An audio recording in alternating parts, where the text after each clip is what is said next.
Good afternoon, mechanics. How you doing? It is your friend, the neighborhood Paul here, bringing you the next installment, Legends of Noia, right here on Dungeon Mechanics. And I'm joined by my lovely band of adventurers. Say hello, lovely band of adventurers. Hello, lovely band of adventurers. I love how Queen committed to the bit. We'll go around the table real quick. Just give a quick introduction of who you are and who you're playing. We'll start off with Queen. Hello, everybody. I'm Sarah, also known as Queen Corby on Twitch. I don't stream, so whatever you hear from all these mofos, don't listen to them. You can find me here on Dungeon Mechanics. I play a variety of campaigns, and hopefully next year I will be DMing my own campaign. So stay tuned for that. Very exciting stuff. Yes. But today I will be playing Genevieve Stormcall, the Goliath Barbarian. Hell yeah. Then we'll move down to Clinton. Hello, I'm Clint, also known as SuperDog18 over here on Twitch, variety streamer. And today I will be playing Felgrim Orlak, the Drunken Monk. Hell yeah. Hell yeah. And then, of course, rounding out our group today, unless our judgy DM wants to show up a little bit later, we got Laura. I'm Laura. I'm Glittering Moon Elf, and I play Nissa Mossflower, the Fearbold Cleric. Hell yeah. And like I said, I am your friend, the neighborhood Paul. I broadcast live on twitch.tv/FNHPaul typically, but you'll find me over here playing a variety of different characters. Today, I am playing the Humble DM, as well as every other character that you see that's not voiced by one of these lovely individuals. But I digress. So, last time, giving you guys a little bit of a recap, our merry band of misfits found their way, or continued climbing their way through the valley up to logging camp, where the foreman and two of the workers had last known to be. On their way, they came across some dead guards that seemed to be killed in a very odd way. There was a little bit of magic that even they themselves couldn't quite identify. While there and while kind of looking over the bodies, they were, let's say, interrupted by two lovely individuals, two monster hunters, who, assumed that they had attacked the guards because, 4 people standing over 2 dead bodies. Kind of quick assumptions were made. Genevieve learned about the chupacabras. And ultimately, they informed the men that they had found the guards' bodies like this, and so the men were going to head back into town and inform the Lieutenant Jackson that his men had found an ill fate on their way up. Whether or not the men informed Lieutenant Jackson of, the band's, the 4 of them heading up there is, we'll see. We'll see how well it worked. And then, of course, they headed up the mountain a little bit further until they got to the logging camp. On arriving, they noticed a bit of noise, a little bit of a campfire. Almost sounded like there was a party going on. And because there was a party, of course, Felgrim had to wander his way across. But just before getting in there, was very quickly stopped by Genevieve, pulling him aside, managing to steer clear of the line of sight of the guards that were there. Through a series of, very well done stealth checks and less done stealth checks, they managed to work their way all the way around to the back of camp. In the meantime, Bev sent Torque, lovely flying monkey, to try to make a distraction in the woods, trying to create flames to simply, distract the guards and hopefully get them to pull some of them away from the main encampment. So Bev sent the monkey out, waited, and without being able to wait any longer, decided to waltz into camp like he was totally supposed to do that. This is standing just a little bit further back, allowing Bev room to maneuver. Unfortunately for the group, Bev was very quickly found out to not be who he said he was. And then the fight ensued. There were amazing hits, there were amazing deflections, and there was a lot of cleric beatdown that happened there. Eventually ending with the bandit leader taking off into the woods, realizing almost immediately that this was not his fight. They were able to hit the bandit leader and stop him from running, in which time they did so. They found out bandit leader, not really a bandit leader, more of just a guy paid to be up there. Paid by who? Well, according to the actor, Ken Jackson. So with that, still recovering from their wounds, some more hurt than others, we zoom back in on the logging camp where our heroes still reside. So, what do we want to do?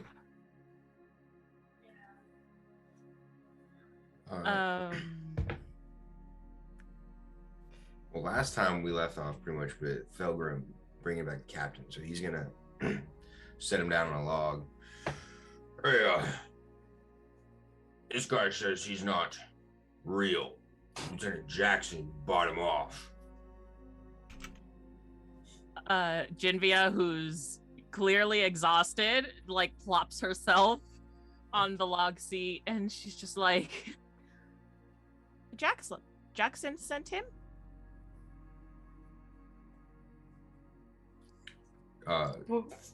Felgrim kicks the captain. Yeah, speak. Yes, I was just... I was hired. I was simply told to kind of wait up here with these men, and they would then relieve me. Genvia kind of cocks a brow. So, Jackson paid you to come up here and wait for us? Well, not for you. He was going to send some of his men up who would then, relieve me and of needing to be here, and then let me know when it was clear to go, and then we would send the men back down the valley. We were going to send them in the boat. And he kind of gestures to a boat that's kind of tucked away behind that wagon. We were simply waiting on the word. No, why would Jackson hire you to stay here then? Well, I was kind of here as more to scare the prisoners into thinking that I was some big captain type who was here to ransom them off. And then Jackson's men would come up and pay me for their release. Look, Genvia, it's like I told you from the start. Jackson's behind it all. He's pining for his other companies. He's trying to make this one that's working these lumbers. It's all an inside job to it. That's telling you. That's terrible. Is that all you know? What's your name? My name? I don't really know if I should give you my name. Well, I will start. I am Genvia. Hi? Now, what is your name? I feel like that's still not a good idea for me to give you my name. So Felgrim's gonna grab him on the shoulder and just dig into that shoulder wound with the bolt again. Boreas Steel! Boreas Steel! Boreas Steel! My name is Boreas Steel! Please stop! Oh my god! Oh! Felgrim! Oh, why? That was necessary. Why do you have claws? He wasn't gonna give you his name. He gave it now. I'm sorry, Deb. What was his name? Boreas Steel. How do you spell that? Boreus, and then Steel, Steel. Okay.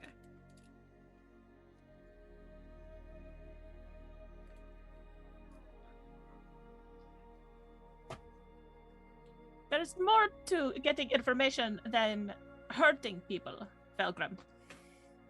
Yeah, but that's the fastest way.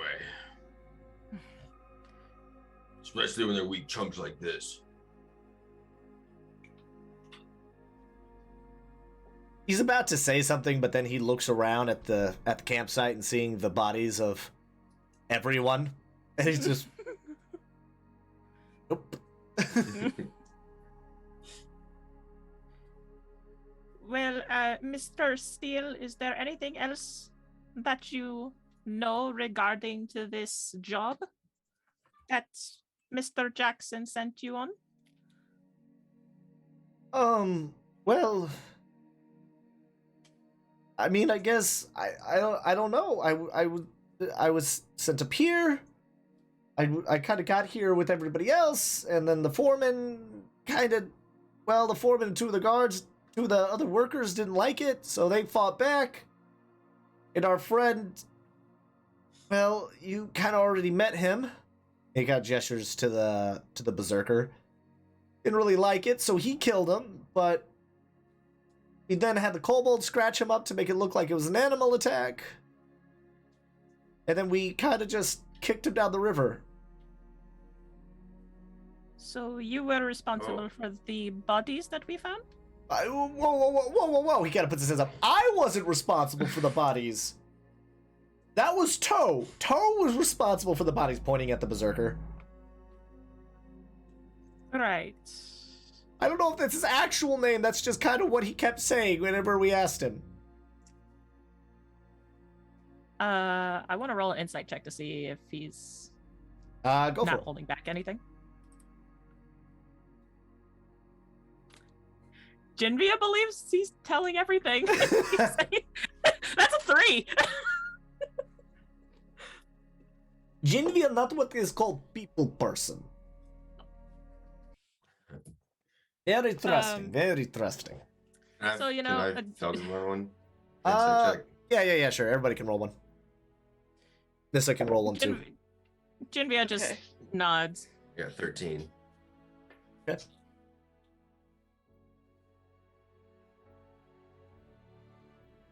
$20. So, from what you guys can tell, he's like, he doesn't know what information you want, so he's not like hiding anything. He's just like, doesn't know what information is pertinent and what information isn't.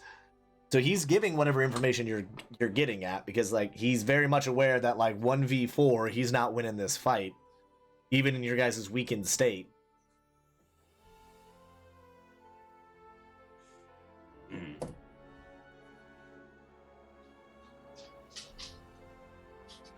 Were these other men just actors too? Oh, them? No, they're actual bandits. Well, I think sell swords is the term they used. They just didn't have the charismatic nature required to, like, seem like a leader.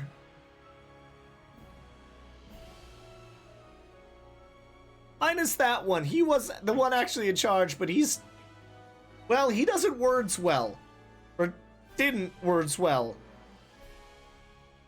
Yeah, he didn't.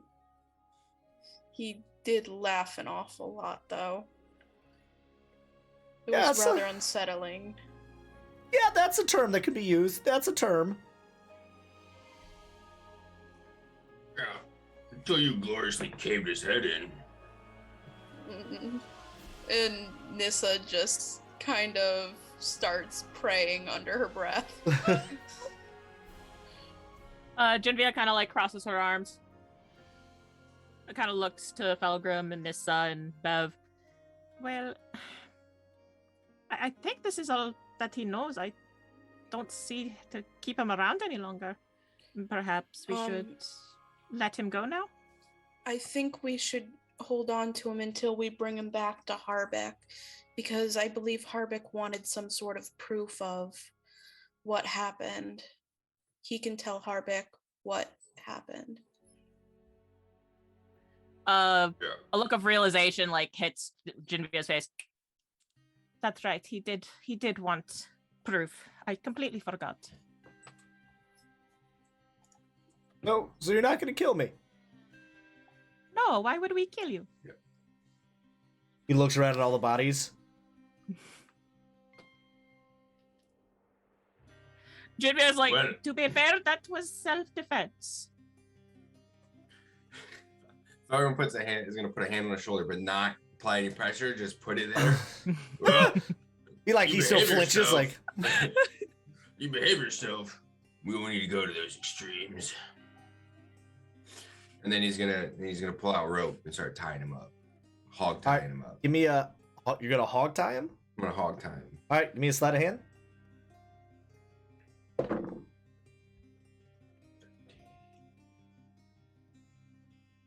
17.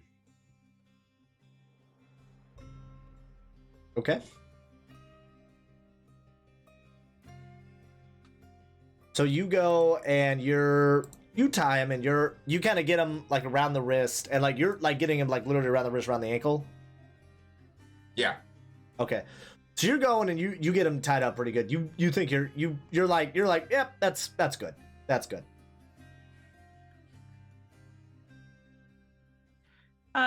Genevieve kind of looks around. Where did Shump run off to?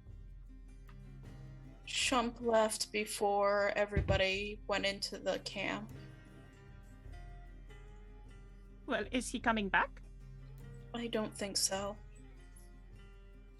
Oh, you would give him the go-ahead word when it was safe to come out.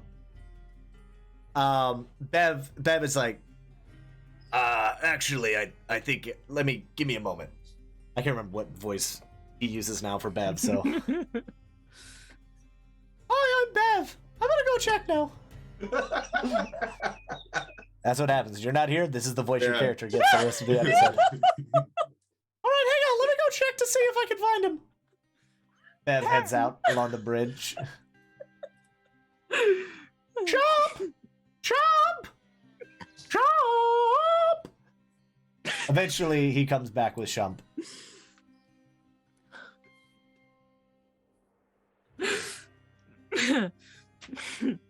Will I remember this next time if anybody forgets? Probably not.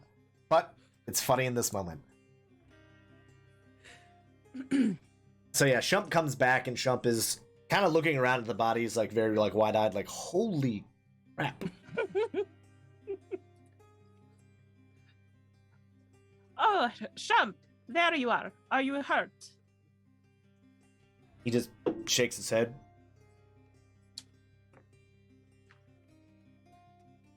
Belgrim, you spoke Orc, right? Yeah. He's talking to you just because I'm not going to have him keep talking to Bev back and forth. Yeah. Where did all the people go?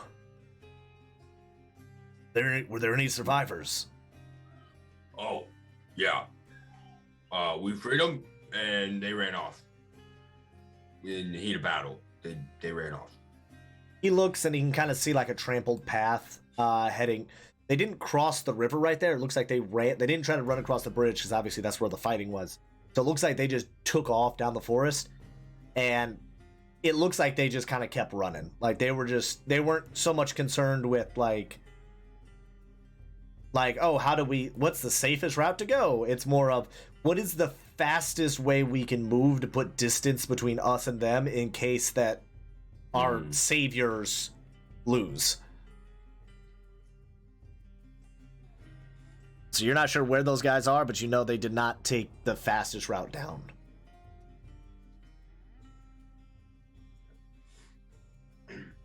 And so in Orcish too as well. Yeah, so Trump, you see all these bodies? Take note. Nissa. So I'm assuming Nissa's gonna hear me say Nissa. Yeah. Our druid. Because you guys are you're a druid, right? Claire. No, she's a Claire. cleric. She's a I'm cleric. mixing my cams. Okay. Cleric there killed all these people. Take note, man. You could have done this too. He looks around and looks at Nissa and is like, I thought she was the healer. And Nissa's Well- feeling worse and worse. She's questioning more and more whether she did the right thing. Well, sometimes you just gotta reverse the healing, you know. First the healing. God bless it. Reverse the healing. Oh man. Okay. Alright. So you guys are all kind of starting to wind down. Jinvia is pretty tired, as you guys can tell. You do know that the rooms back here, there are beds in these two kind of bunks. You have yet to kind of go into this building yet, and then that you kind of just ballpark that as a storage shed. So you guys can kind of look around a little bit. You guys can just kind of camp down for the night, or you can attempt to try to make your way back down. Those are kind of your options, right? Felgrim, I'm gonna go in that other shack that we didn't look for. I'm gonna just see if there's anything in there, and I'm gonna pass out and go meditate. I go meditate a lot. Oh, Bev looks at you. alright. Is that what we're calling that now? Meditating? Yeah. How else do you meditate? Right. Okay then. You have fun meditating. Will do. Tra-la-la-la-la. All right. So as you go in there, you the door's unlocked. You can tell like this is probably where the where Steel was, like where he was kind of sleeping. Pretty well kept up in there. There's a couple stacks of papers, little bit of parchment, about yay big. Actually, give me a perception or investigation or perception check when you walk in there. Giving you all this information for free. Oof.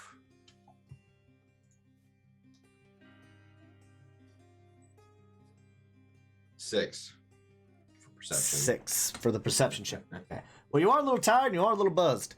So yeah, you go and you kind of walk in there and you can see that's very neat and very orderly. Oh wait, are you? Oh, you're going in that one.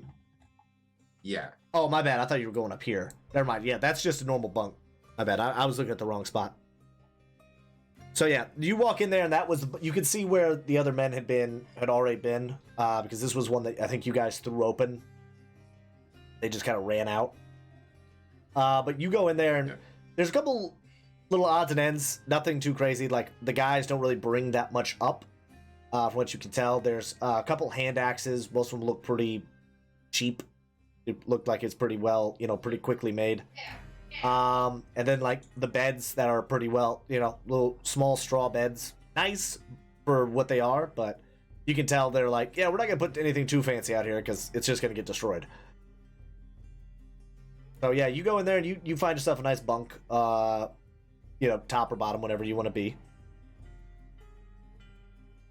Bottom. Alright. He ain't climbing up. Freaking. So yeah, you gotta roll in there and you plop down and you just meditate. Alright, Nissa, what are you doing? Nissa is probably gonna take first watch while she prays to her deity, questioning whether her killing those people was the right choice or not. Yeah, Bev is gonna smile and just be like, all right, I am really hurting. I'm gonna go lay down. Let me know if you need me. And Alright. so he's gonna go, and then Shump's just gonna look at you and like, just, sleep. And then he's also gonna go kind of where Bev is and just find a bunk. We'll just say Jinvia, as she is there, is we'll say you're taking first watch, so we'll say Jinvia is gonna go kind of check up Felgrim.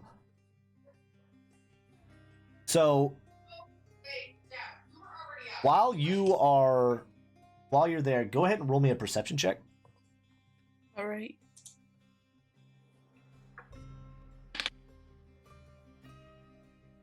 $22. 22. Very good. So you're sitting there and you are very much aware of all of your kind of surroundings. And as you kind of sit and you're thinking about the day, you are very much not used to this in the slightest. You know, being out here on your own, adventuring with these group of people, and you've fended yourself against like animals. That's nothing new to you. But this is the first time that you've taken like sentient life. So as you kind of sit and you pray and you think, you feel a warm breeze, almost seemingly out of nowhere, come across your back. Some leaves kind of blowing around you a little bit. You would know this from years past, praying to Maliki. She never really manifests physically, but she kind of lets you know her presence is there.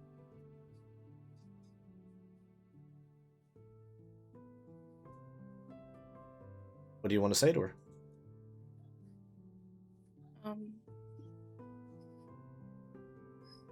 I don't know if I'm doing the right thing, but I hope that I am. And I hope that I made the right choices today to protect the people I'm traveling with. You feel the wind pick up a bit. It goes from a light breeze to a bit of a strong gust. You're not sure exactly what it's exactly trying to tell you, but you feel that it's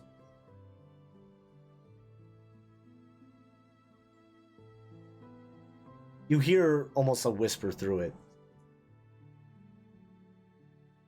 You protected. Safety is not just healing, but removing of a threat.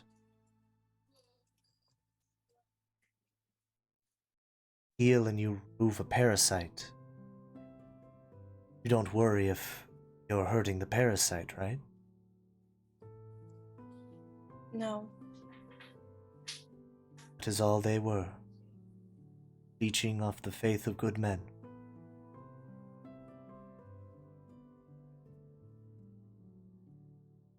And this is gonna nod and just try to take comfort.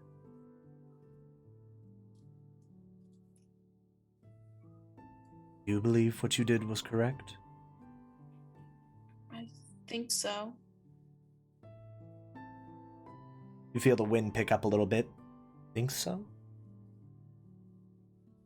I mean, I wanted to protect the people I was traveling with, and I didn't see any other way.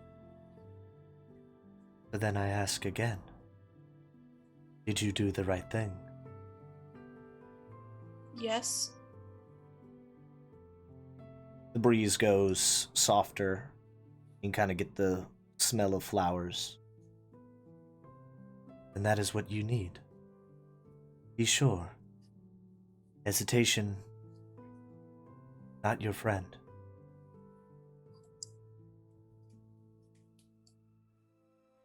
Nature moves swiftly. It's also absolute. A tree does not wonder if it is making the right decision by growing. Neither should you. Did what you needed to protect innocence. Right? Yes. Let your mind rest at ease, child. For there may be more troubled waters ahead.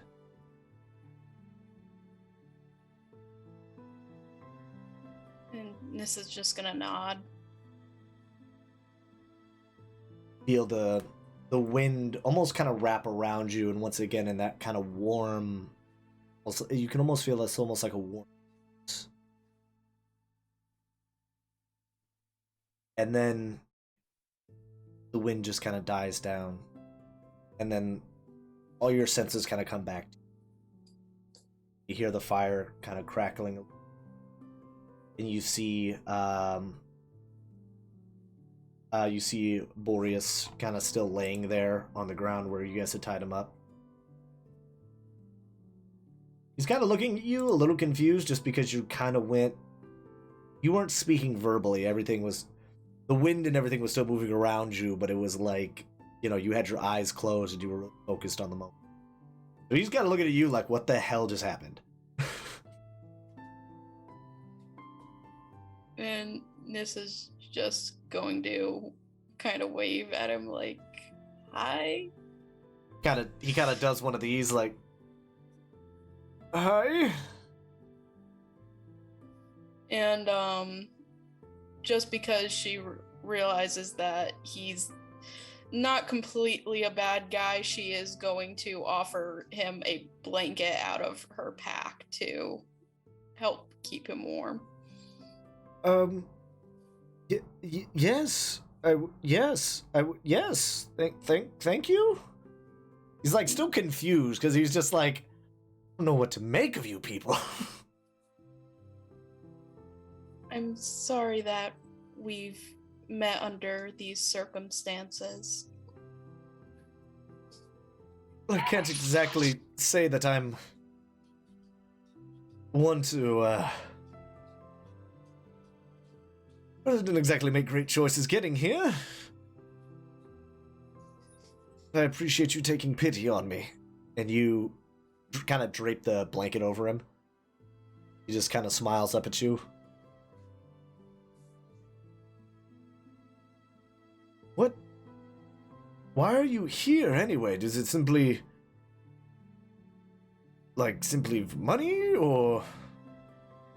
Well, I came to help. Originally, I had come to town to help Jinvia, who had been ill, and we heard of the murders that had happened at the mill, so I wished to help.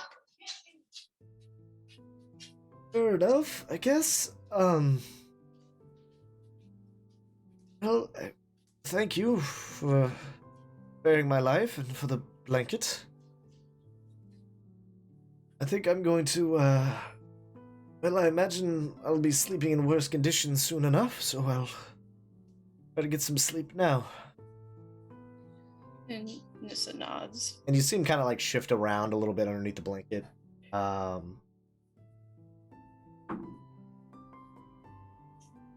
And just kind of like relax as you kind of sit. So about 4 hours pass. Who are you gonna wake up for a second watch? She'll probably wake Jinvia for the second watch. Okay. So you go, Jinvia. You kind of went with Velgrim and kind of found a bunk in one of the rooms. Nissa kind of just comes and like kind of shakes your bunk a little bit, like, "Hey yo, what?" What? Jinvia, Sits up a bit. would you like to take the next watch? Oh well, certainly I'll take second watch. And Nissa will go find somewhere to sleep. Okay. You guys kind of swap spots. I'm assuming these beds are just like normal sized beds, not like Goliath sized beds. Oh no, your feet were like hanging off this thing. So these things are like these are designed for like average size humans. Like I described them a little bit while you were gone, but these are pretty much like kind of basic straw beds, nothing crazy. Like they have a sheet over them. I kind of figured. I just wanted to double check with you, DM. Yeah. But yeah, she kind of just like kicks your feet a bit and just like stretches before kind of like swinging her feet over. Stretch. Swinging her feet over and then getting out of bed. Okay. So you're gonna come out. So I will say, just because obviously you stepped away, so the shed up here. So like this building, you guys haven't explored yet, and the shed over here you've not kind of looked into. But other than that, you kind of go out there. You see the Boreas still on the ground, kind of where you guys left him tied up. He now has a blanket over him that was so lovingly given to him by Nissa. Or you assume given to him by Nissa, considering you're like, well, he was hogtied, and I don't think he had a blanket on him. What time is it? Like right about now? It would be about middle of the night, about 1 a.m. maybe. Because you guys got there, it was a little late in the night, or it was just kind of like sun was just kind of starting to set. And she took about like the first about 4 or 5 hours, so. Okay. So Genevieve kind of like walks up. Is Mr. Actor sleeping? You can tell he's trying. Like you think he's trying to. His eyes are closed, but he's kind of keep like shifting around, like he's just like can't quite get comfortable. Right. So Genevieve is just like having trouble sleeping. A little bit, yeah. Well, what's wrong? Well, it's more of thinking about what's coming in the morning.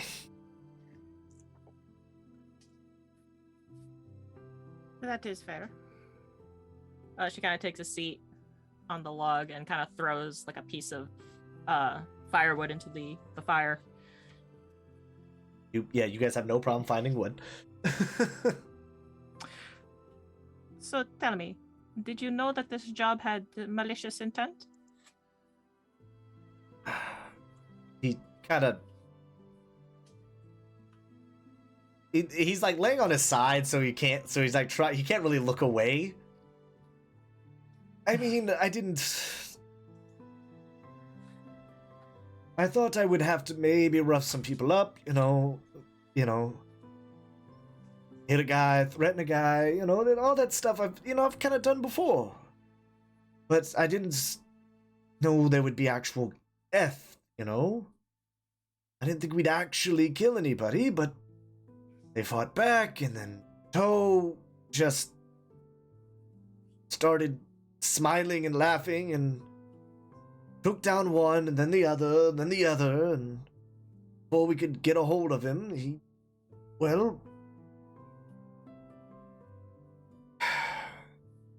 we made the best of what we could, we scarred up the bodies, and then we just kind of loaded them down the river. We didn't want to do it, but kind of what we had to do.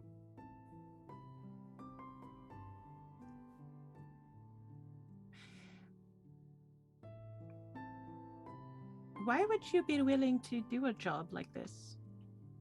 Why would you go out and do this job knowing that perhaps someone might get hurt or worse? He kind of chuckles a little bit. You obviously don't know the life of an actor. I've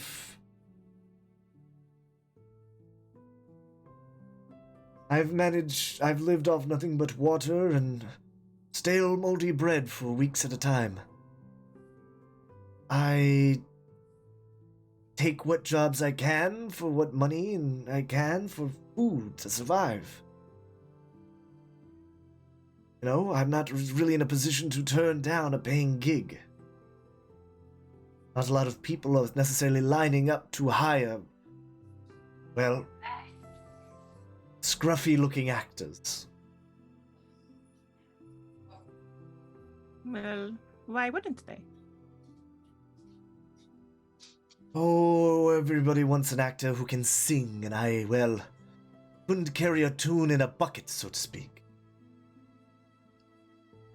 Jinbei kind of chuckles. Well, you're probably better than me. I do not sing. I cannot act. So you're probably better than me in that regard. So I'm sure there's a job somewhere that would require your expertise. That doesn't involve hurting people. Oh, there may have been, but fortunately that was not available to me at the time. No, unfortunately. But perhaps you could turn a new leaf once you get out of jail. Chuckle. He laughs. If I get out of jail, yes.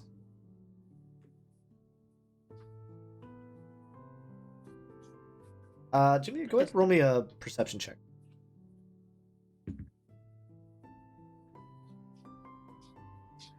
Oh, Genevieve is not very good at those. 11.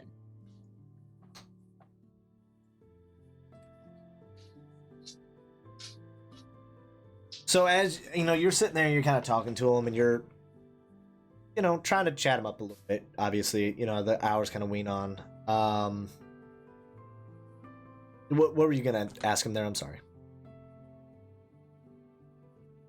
I thought you were going to carry on. Yeah, sorry. I derailed you on that one. But so you guys are, you know, you kind of keep chatting with him a little bit, and then it kind of hits a point where his answers are starting to get a little slower and a little slower, like he's slowly starting to nod off.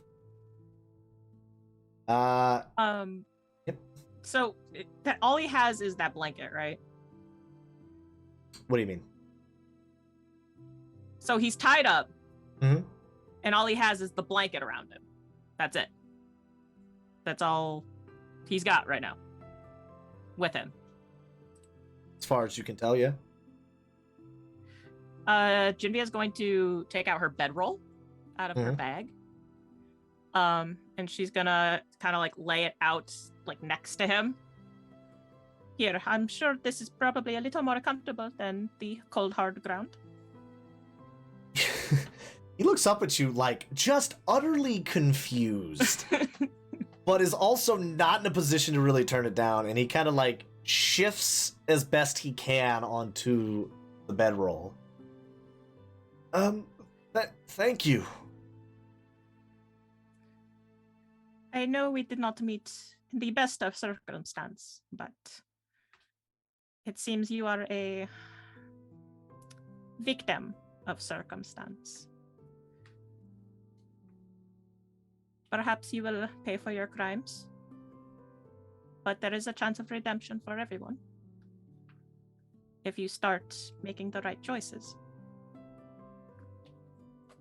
Kind of like nods, really listening to you for a second, and then maybe there is hope. And Jimmy just smiles and nods. Well, I won't keep you any longer. Try to get some sleep. He nods. And she'll kind of just turn and go take a seat back on the log, and just watch the fire and kind of keep watch. Is there anything else you want to do while you're there, or are you just gonna kind of chill out? Is there anything I want to do? Let me see. You know what? Yeah, I am going to. She's going to take out her stone. The stone, yes. She's going to cast Sending with it and see how Daddy Dearest is doing if he's up. So the sending spell, I believe, you have 25 words, if I'm not mistaken. Yes. Okay. So you're sitting there and you're, you know, contemplating things. You just, you know, got done talking to him. You you pull out the thunder roll. You kind of seeing it, the little flower on the inside. Oh yeah, I guess we should explain this to people who might have missed it. So she got a gift from her father, the clan chief, before she left. It is a small. It would look like a small resin, like a small stone poured in resin. It would just kind of be the easiest way to describe it. It has a small white mountain flower encapsulated in this light blue, like I said, kind of resin looking. And it has some magic runes kind of etched into the side of it that allow it to be. It is a sending stone. It is essentially just like a little like, boop, hi. And it can be used twice per day. The first time she's used it, and I'm happy she's using it. Yay! All right, so you take it, you kind of pick it up. You realize you never got instructions on how to use it, but then as soon as you start kind of like thinking about your dad, you see like the runes kind of like glow with this very light blue hue, and like the flower kind of lights up there in the middle. Almost like it's just projecting out a little light.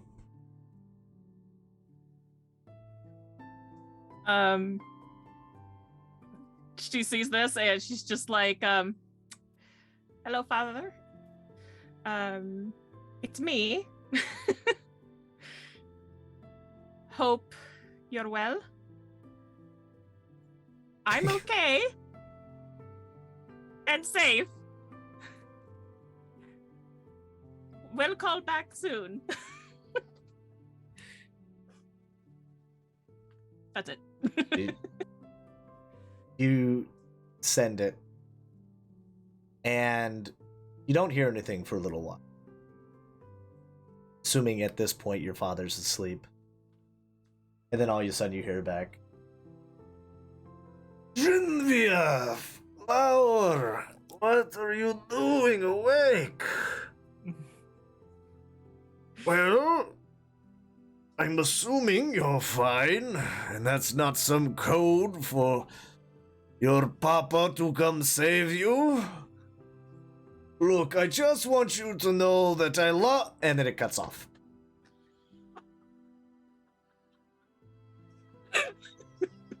Even though he had somebody set it up, he doesn't know that there's a 25-word limit. He just assumes it goes. God dang it. What, you thought he would understand that right off the bat? No. Like, yes, stone. I thought she thought.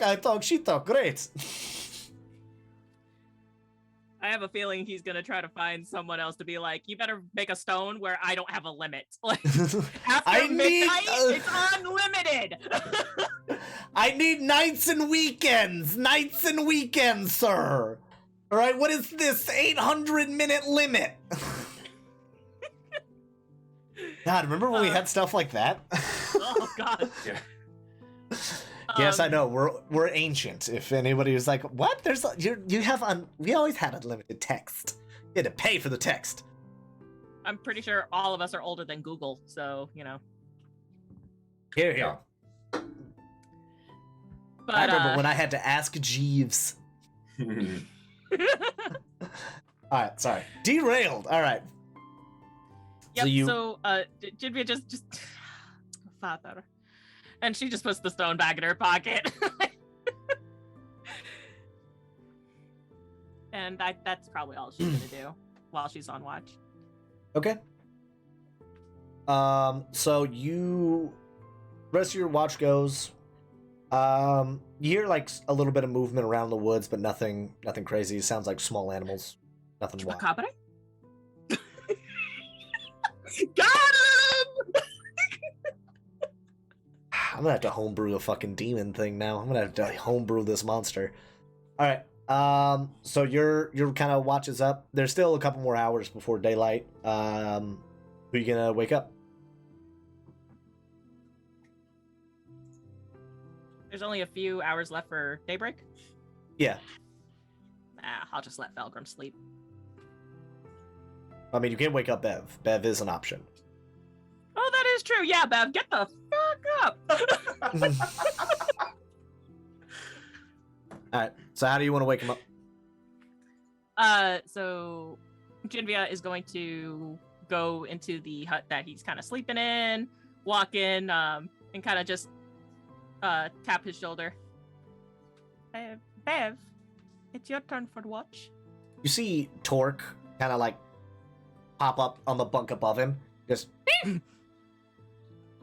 Oh, hello, little monkey. "Ah." Oh, you are so cute.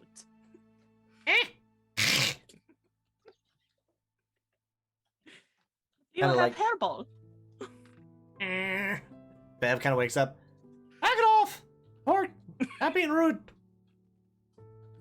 Torque, like, kind of like, does kind of just like his own little big stretch. Oh, are we time for us to leave? Or When the fuck did Bev turn to Mickey Mouse? because he's not here and I don't remember what his stuff is. Okay. I'm sorry, Bev. It's time for your watch. Oh, okay.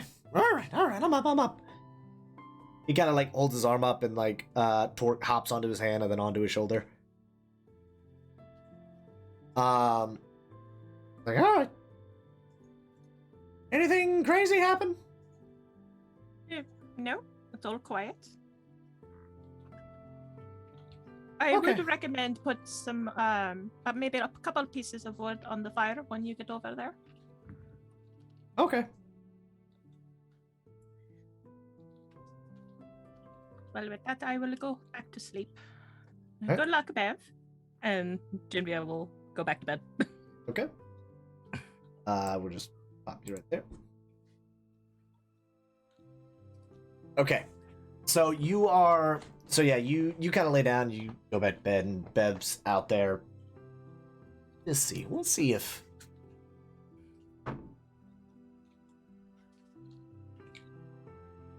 Roll the fucking nat 20. Bev is fine. Bev is awake. He is wide awake. His wounds Dang are it. not hurting him. Oh, trust me. I was like, please let me roll poorly here. So Bev's out there, nothing really happens. And then as daylight comes, daylight kind of starts shining through the window. Jinvia, in your cabin, there's a bit of a breeze. It's a little breezy due to the window. It's just it's a little cool in the warm cabin, but the sunlight kind of pokes through, and you guys can all take a long rest. Yay! No more barely living. Yay! Yay!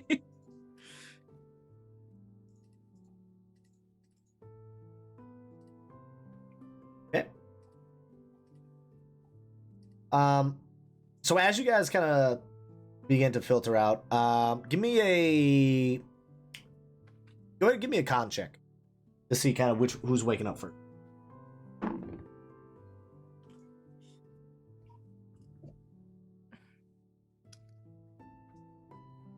Six. I got a 5.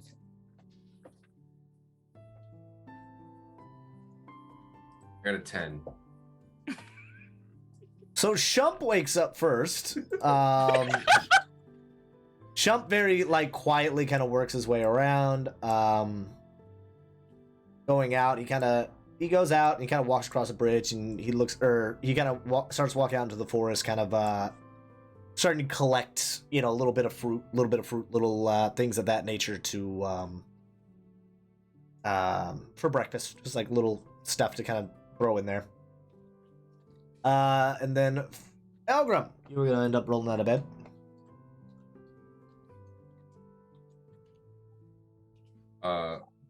So Felgrim's get up, do a little shake, and then grab his gourd.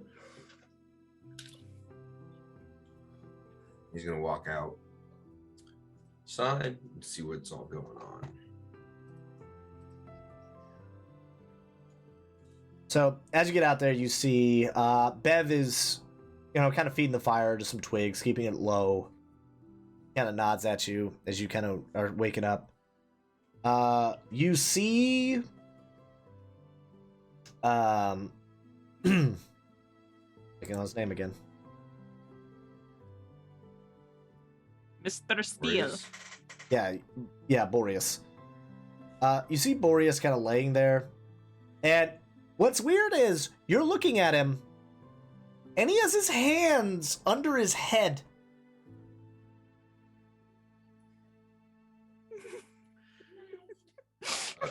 Felgrim's gonna walk over to him. And you're gonna kick him. Pilgrim is going to speak with his gourd. The gourd is speaking very, very vividly in his ear. That's what I'm gonna do every time your small child's like, the gourd is speaking to him. Words. Oh, I noticed too. Wake up! Kicks him again, harder. Oh, you're kicking him? Yeah. Okay. You just you kick him. He's like, and he like scrambles to his feet. And you see underneath the blanket, the rope had been cut because he still had his swords and stuff on him. Oh, you is- sly little boy. He kind of looks at you like, whoa, hang on. Because he was like, he wasn't really, he kind of planned, he's looking at like, wait, hang on. Now, let's not get crazy. You're just not Alright. quite the best rope tire. Alright. Swords and weapons on the ground now. He looks at you and is kind of weighing his options. And he just kind of pulls the swords out. He puts the scimitar on the ground and he takes the dagger that's on his belt and kind of drops it.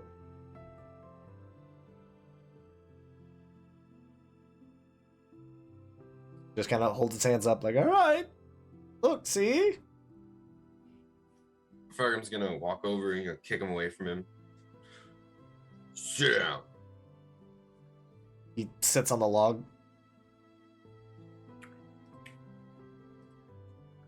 Bev, what the hell? You're supposed to watch this guy. Bev looks at you like, when I came out here, he was already asleep. He hasn't moved since I showed up out here.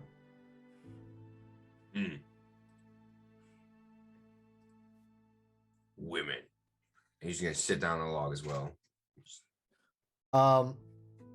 Boreas is gonna kind of take the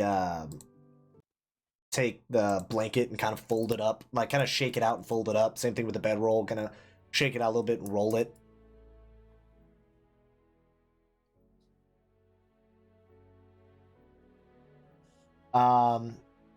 And then we're just gonna say both of you wake up at the same time because I think you both rolled like a 5 and a 6 or a 4 and a 5. Yeah. Do you both wake up roughly about the same time? Jinvia once again just feet hanging over the bed. Stretches before kind of swinging her feet over and getting out of bed. And then makes her way out, kind of like, just like, stretching her arm like. And Nis is gonna head out as well. You guys go out and you see Boreas and he's, sitting on the log untied. Like you see the blanket and the bedroll kind of wrapped up. Well, good morning. Did you sleep well? Yes, I did. Thank you for the bedroll, and he looks at Nissa and the blanket. You're welcome. I see you were untied. No, he cut himself free because you guys suck at watching him.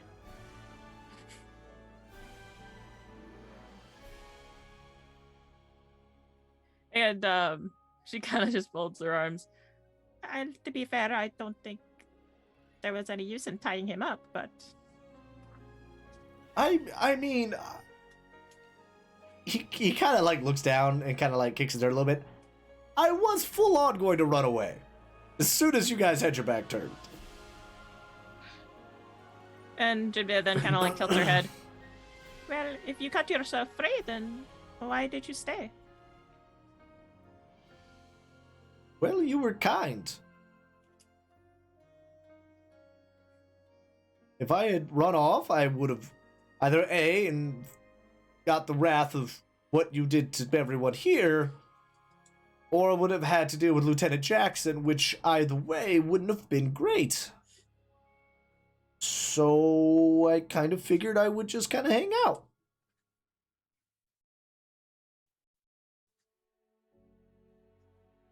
That's fair.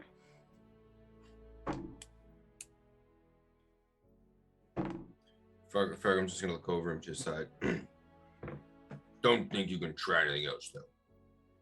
I will kill you. Pelgrim.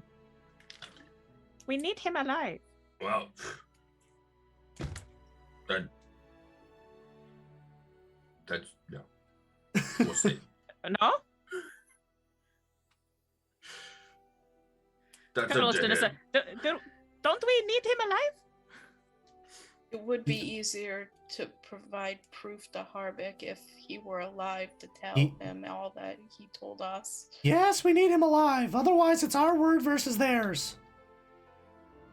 I'm understanding this, and I agree with you. If this punk tries something, I'm gonna kill him, and he's gonna know it. I'm not gonna have him thinking he can get a free pass because he knows we're gonna keep him alive as proof. You understand that? Don't keep you alive. I'll kill you. Try it. He's very much like, okay, nodding. Give me a Falgrim, because you're sitting right next to him. Give me a perception check. Oh, good God.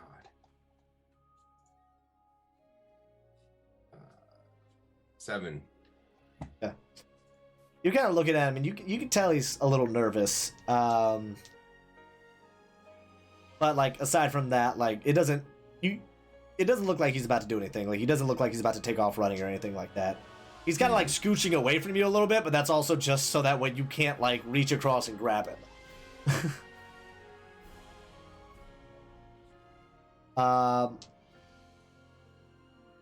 Shump comes back with like a little bag full of kind of like just some nuts that he had found and a bit of berries, stuff like that. Nothing too crazy. Kind of offers it around to everybody. Well, thank you, Shump. Appreciate it. He just smiles like like happy to be helping.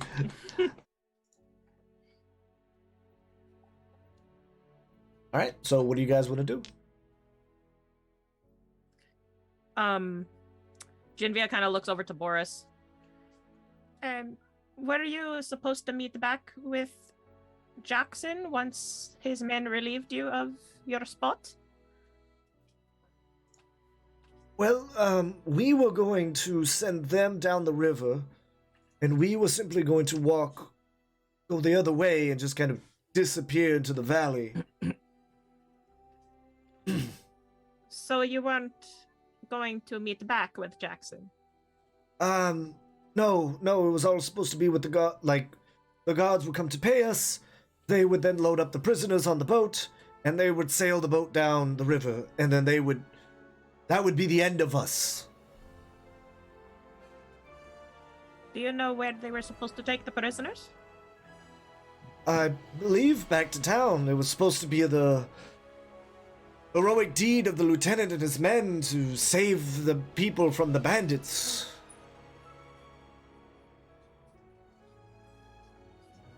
They were going to come and pay us, and we were going to have a big climactic fight where they try to throw us out and make us run away and probably kill a kobold or two, but I mean, they're a dime a dozen.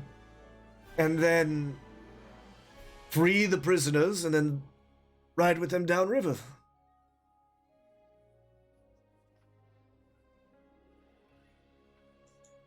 Well then, we should probably leave before this group arrives. Yes, Shump looks at you and just kind of cocks an eyebrow. Those were the two guys. There were two of his men that we saw on the way up here. The dead guys. I think that was who the two they were talking about. And Nissa, you would remember from last night when he was talking about waiting on two guys to show up. I translate what he said to them. So, what killed the guards then? I don't know, but it's not our job to find out. I suppose, but whatever it was that killed the guards could hurt other people. It's not a chupacabra. How do you know? It could be a chupacabra. Because they don't exist, Genvia, I promise. Have you ever seen one? Just because I haven't seen it haven't. doesn't mean it exists. You know, the people who study nature, you know, they find different species of animals every day. Yeah, like bugs It and could be stuff. out there. It could be out there. Can we concentrate on the job at hand? You're right, I'm sorry. My apologies, Nissa. You're right. Kind of looks at Torque and just like, and then Torque just takes off and kind of does like a big sweeping pattern above, just kind of doing a check. Torque comes down. Well, there's nobody around us.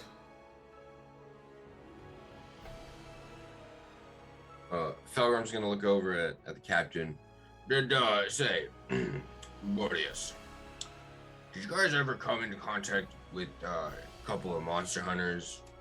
One who seemed to know what he was doing, and one that was a complete idiot.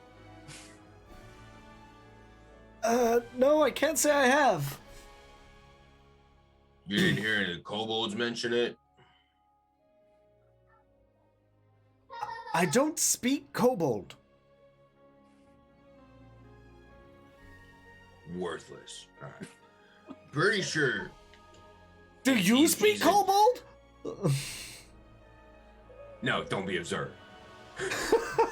he's just like, the fuck? He's like the fuck? So, Felgram's addressing the rest of the group at this point. I'm pretty sure that baby dragon that idiot Clive saw was just one of these kobolds here. Are you sure? Maybe it could have been baby dragon, not kobold. Or maybe it could have been a chupacabra. It could have been.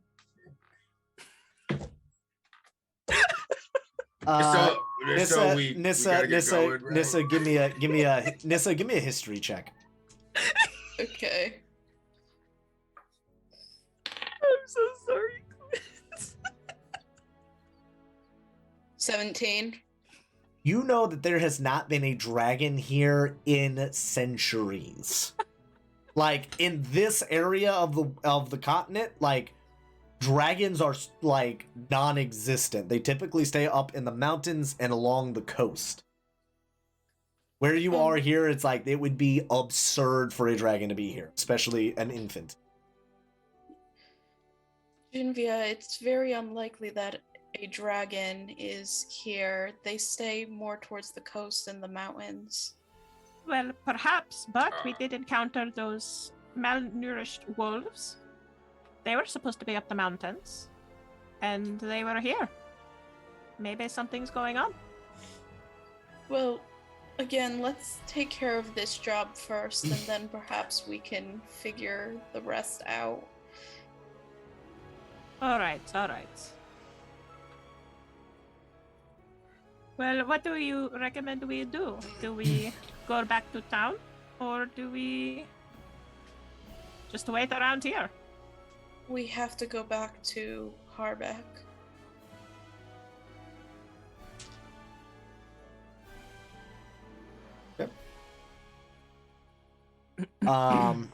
Okay, so you guys know that you could walk back, which that is going to take you about a day and a half's travel. or you could try your luck on the boat.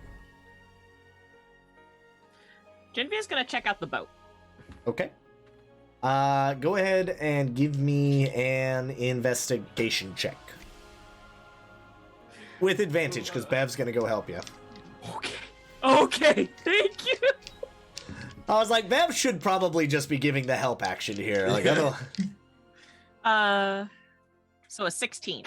16. So you go and you look at it, and this boat looks like this is... It's in pretty good condition. Like, it looks like what this boat is. It looks like it is a... It looks like it's a wagon, essentially. Like, it's a wagon. They just they remove the axle, and so that way they can take the wagon up and then the boat back down. You're like, huh?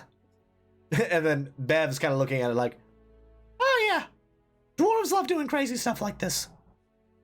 They call it amphibious, but it's not really. Kind of takes some time, but you know, it's better than trying to drag a boat up here and a wagon, and then trying to drag a wagon and a boat, where you can just put the two together. That is fair. Genevieve will kind of turn to the others, kind of wave over. Well, the boat looks all right. You want to take a boat? We can try it. I'm not really a fan of the water. Well, it would be the fastest way to get back into town. By boat, it would take you about a half day's trip. It'll shave a full day off your travel. You do know in that investigation check there are no oars in that boat right now. Now we should probably look for some oars because this boat did not have any. Nissa will start looking for some oars.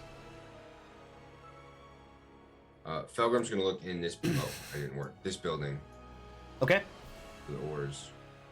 All right. You're going in there. Somebody, go ahead. Roll me an investigation check.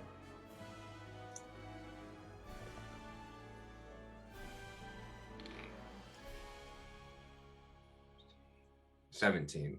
17. So you open up the door and you see that there is a lone bed in there with a desk with a bunch of papers on it. No oars that you can see, but you do see on the desk there's a dagger, and you can see where there is there's a little window, and you see almost like a little weird perch thing. And based on kind of what you're like, you can kind of guess like, oh, this is where the Falcon would land and then take off from. Mm-hmm. You find a little bit of paper kind of scrawled up there. Written very quickly is... You kind of see like very scratchily written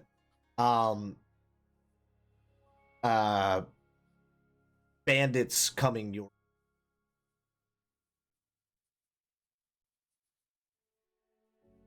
And then aside from that, it's just some other papers, just documents of like the workers, like names, who they are, that kind of stuff, just so they keep record of who's up on the valley side.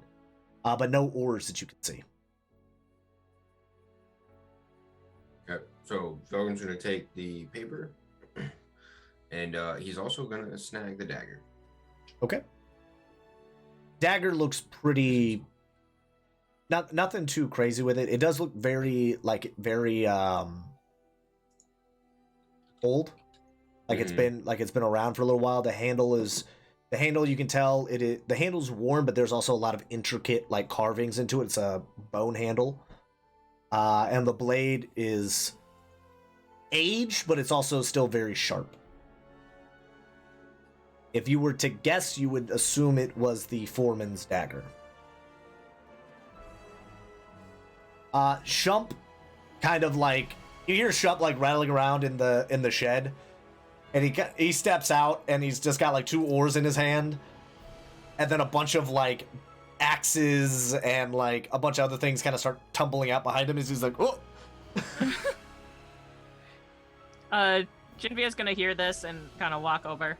Here, let me help you. And she kind of helps him back up on his feet. He just kind of brushes himself off, and then he just smiles at you and hands you one of the oars. Well, thank you, Shump. Well, welcome. And then she's gonna walk back over with him and back to the group. Yep. We found some ores.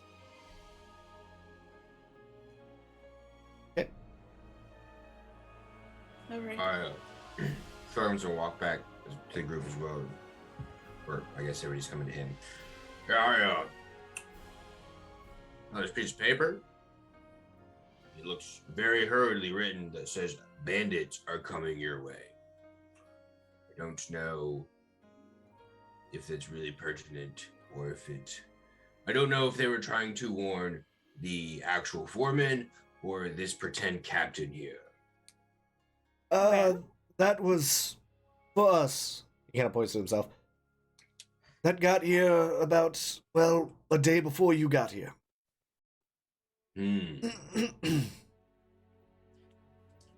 Was it from Jackson?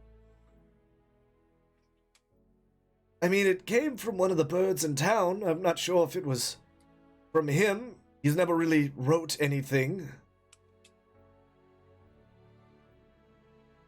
Would make the most sense, but all right. Well, we should probably keep hold of that. Also found his dagger. I think it belonged to the foreman. I'll give it back if we see him. He just puts it back away in his pack.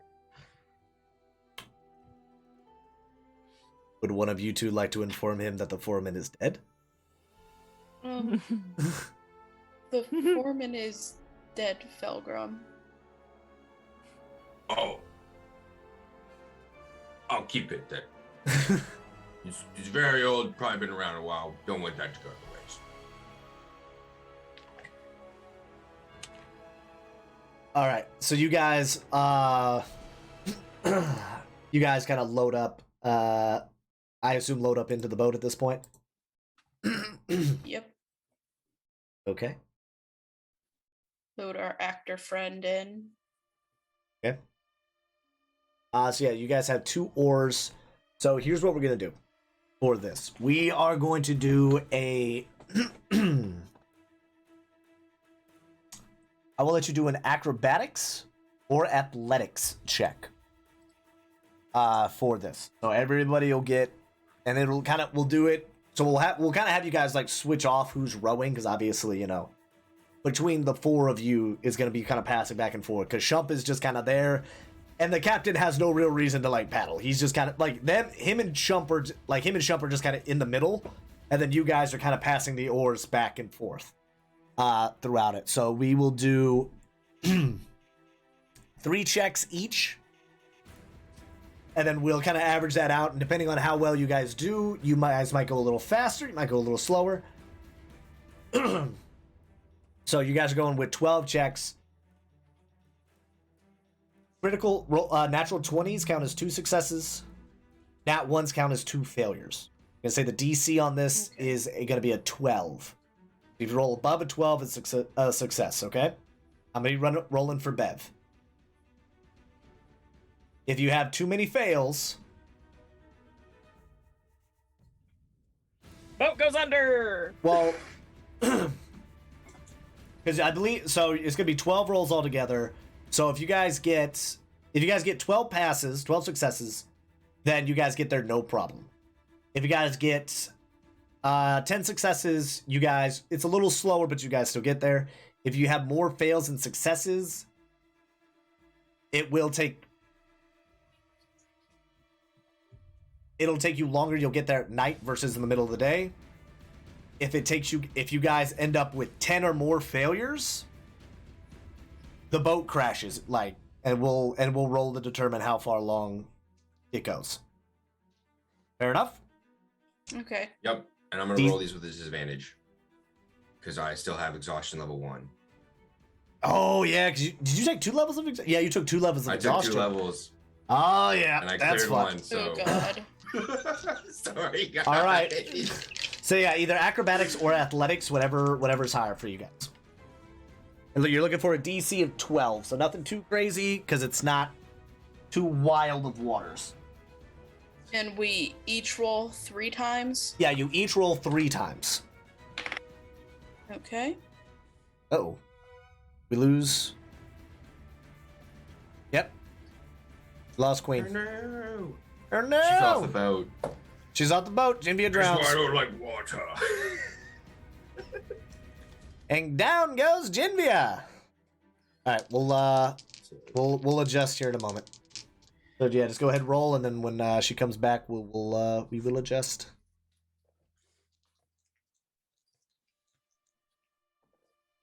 All right.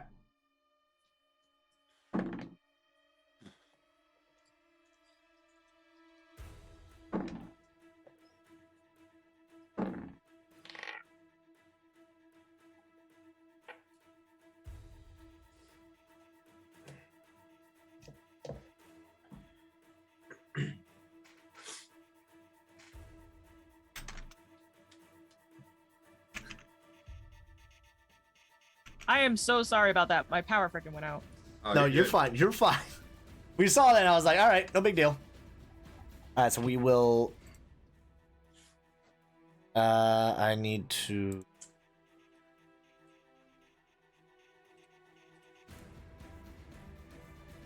Add pin. Add pin. Oh. There we go. Easy does it. Right? Right back to where we were. See, look, no problem. Everything is fine. So, Queen, I'm not sure how much, or Jimmy, I'm not sure how much you missed. So we're rolling. You either use athletics or acrobatics, whatever's higher, whatever you'd like. You're looking for a DC of 12 or more. Depending on how many fails versus successes we have, will determine whether you guys get there with no problems, get there with some issues, or if you crash the boat. Okay. All right. So, Bev has got his. Who wants? Nissa, how many fails? How many successes? My first roll was a 16, my second was a 14, and my last one was a dirty 20. Dirty 20. All right. So 0 fails, 3 passes. Good stuff. Good stuff.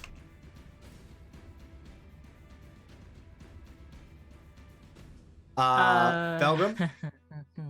I got 2 14s and an 8. Okay. So 1 fail, 2 passes. And Jinvia. I got a 16, a 14, and a 9. Okay, so 1 fail, 2 passes. Okay. So with that, I've got 1 fail and 2 passes. So with that, you guys did have more passes than fails, so the boat does get there. You don't have to worry about that. But on the way down, you guys kind of, being your first time on a boat, for most of you, it's kind of a little weird. Bev kind of doing his best to kind of work around it, but you guys not really being coordinated with rowing. The boat kind of goes a little cockeyed from time to time as like one person paddles a little faster than the other, and you guys are kind of like trying to steady it. So you guys kind of bounce around a little bit. The boat takes a little bit of damage, but you guys managed to get there without too much happening. As you guys, so yeah, you guys kind of bounce around, you're jostling, but you guys do manage to get to the bottom of, you managed to get down without capsizing the boat or without taking any damage. So congratulations. Yay, you did it. So you guys hop out of the boat. You guys are now currently sitting just on the water's edge of the city, or of Oak Creek, and you guys begin to unload your boat, or I guess hop out the boat at this point. I don't like the look of this, DM. As you I don't guys like are this. approaching, you notice that there is smoke coming from some of the buildings. Do you see that? Is that smoke? That's what it looks like. Yeah. That doesn't look good. Jinvia is immediately going to rush towards the town. Do you guys want to throw your follow? Can you guys throw your characters down, or do I need to do it? Oh, You guys are gonna be coming in from this side. I got you, DM. It's one of those like we've had that thing where it's like I put the character down, then you guys can't move the characters.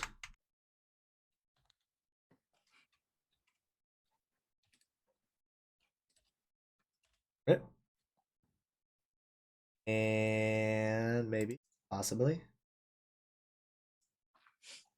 we're getting there. This Bev should probably, Fuck it, judgy D. Oh well.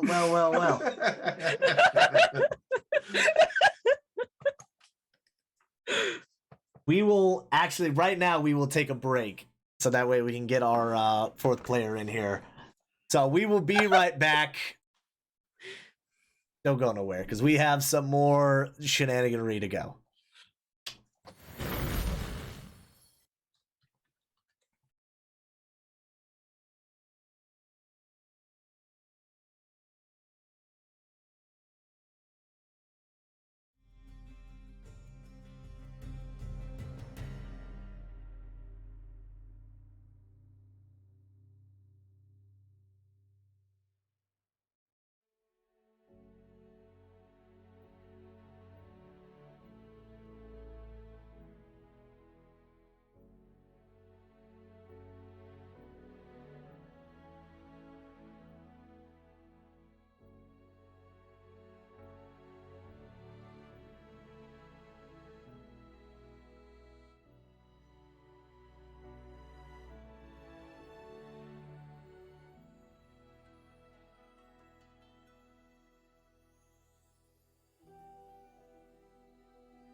And we are back.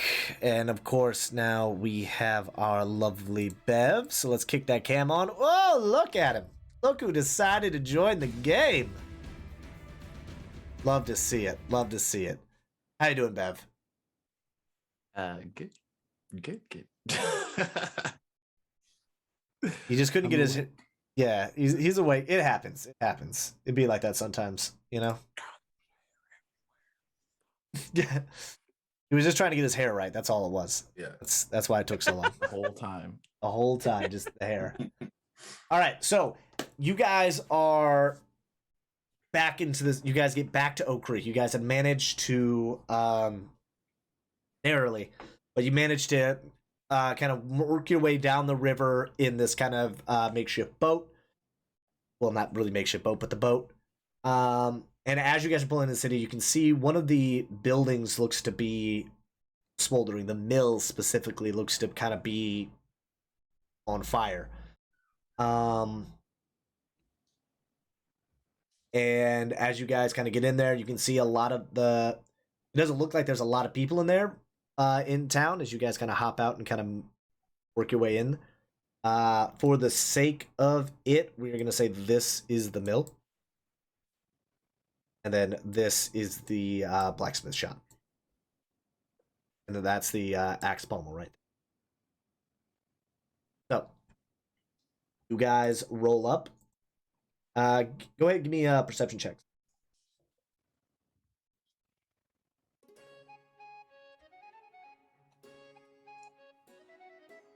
$14. Yep. 19.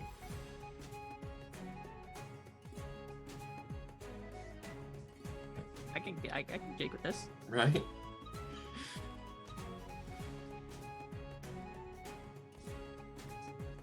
Uh, 14.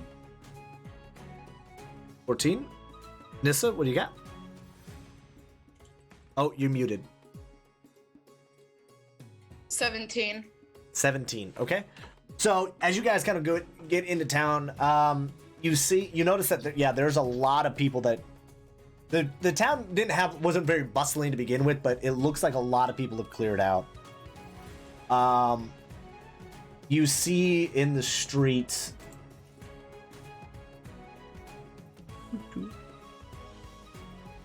You see Harbeck out in front of the mill kind of office. You see him wearing his armor. And you see him severely beat up. Jinvia is going to rush over to him. Hang on. This is Before- gonna pause. Hold on. Before you get up there, let me finish setting the scene. Now! I need to help the dwarf friend! So he's on the ground bleeding pretty badly. You see Amber standing next to him. Her kind of makeshift armor, her makeshift kind of spiked armor on, axe in hand. And then around her, you start seeing all of the guards, or the lieutenant's men.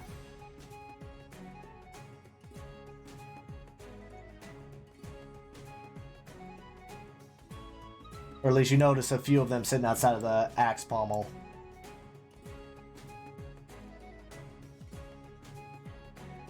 And then you see Jackson himself.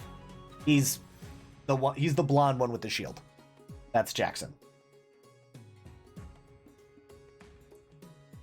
Who is standing kind of next to the dwarves. He has his sword out, and he's looks like he just got done fighting. Did we unload Boreas from the boat? Boreas? Yeah, you guys would have got him out. Let me grab him. And Shump would have been there as well.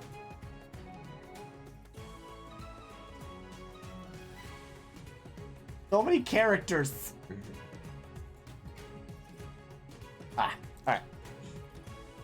Alright, so now you guys can...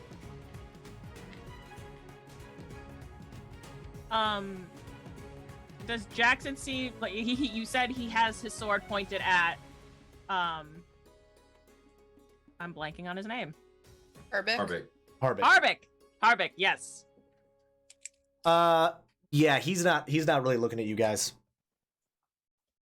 But I mean, you guys weren't exactly being quiet, so let me do a quick. This guard does notice you. All right. He looks at you and then yells, "Sir, the bandits!"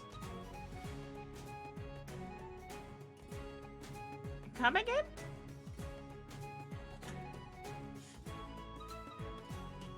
Harbeck kind of turns and looks at you with a big shit-eating grin. What do you guys want to Jinvia's do? gonna walk forward. Okay. I'm walking forward. Nis is gonna follow after her. Okay. Pilgrim looks over to Shump, speaks in work. I was watch him, and then he looks at Jackson. You stay here, and then he's gonna follow, charge ahead. I'm assuming you mean you look at Steel and say that? Yes. I look at Jackson and I say, "Stay here!" As you guys get closer, Nissa, what did you roll on your perception check? You rolled a 19, correct? It was a 17. 17, and then Belgrim, what did you roll? 19. 19. So, Jinvia and Bev, you guys are kind of up there. You're kind of like more looking at everybody. You see most of these guys kind of have spears kind of pointed at you guys at the ready. You're not seeing all the guards that you had seen the first time you were in town.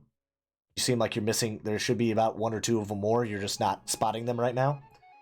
But Pelgrim and Nissa, you are looking at you're looking at the whole situation, and you notice that Amber doesn't appear to be too injured.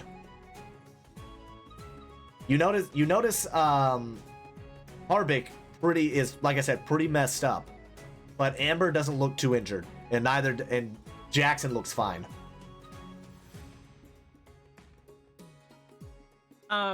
As Jinvia's making her way up, she's looking at Jackson. Lieutenant Jackson, what is the meaning of this? What is going on? Real quick, inspiration to Jinvia. Ooh! Thanks to Purp. I think that's what Purple Tina wants. Either that or she just wants you to she just wants you to attack the guards. I'm not entirely sure. We're just gonna give you inspiration. And don't forget, if you guys are watching, if you are subbed to Dungeon Mechanics, FNH Paul, Queen Corby, Superdog, or to Judgy DM, you can give inspiration and luck to any of the characters. Luck is a reroll, so essentially they get to reroll a d20, either them if they have a bad roll, or me if I have a really good one. Or you can give them inspiration, which is a d4, correct? We're giving them d4? Yes. d6? Fine. No, I'm mean. d4. I'm kidding. d6. We'll say a d6. Look, I already talked about, like, if you're not here, I'm just gonna, take you down a level. I kill your character, your next character, one level lower than the rest of the party. That'll show you to sleep. That will show me to do human things. Alright, but yeah, so if you guys have that, just throw it up in the chat. You can do, once per sub and all that stuff. So if you're sub to mine and Dungeon Mechanics, you only get one. You can't just, unfortunately, spread it all out.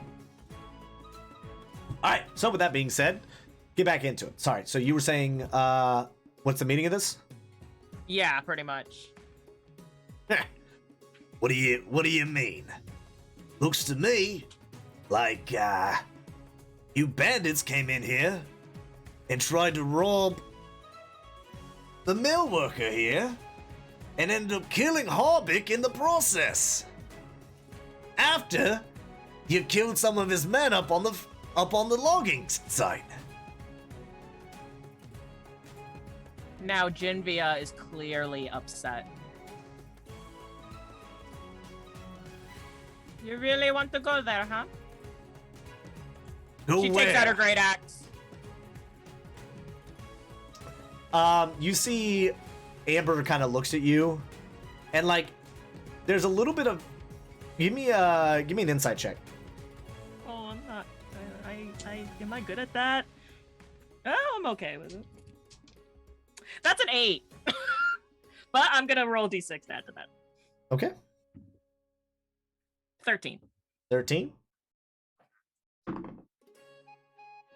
You look at Amber, and she looks oddly calm.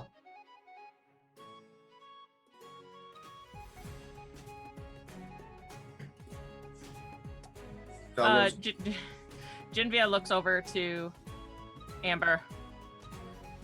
What are you doing? Get your brother out of here. Both of you get out of here. Oh, don't you worry, Sugar. I'm gonna do what I can to avenge my brother. And she's just looking right at you. Felgrim looks over to Nissa. Are you seeing what I'm seeing? It seems Amber might be in on it. I think so.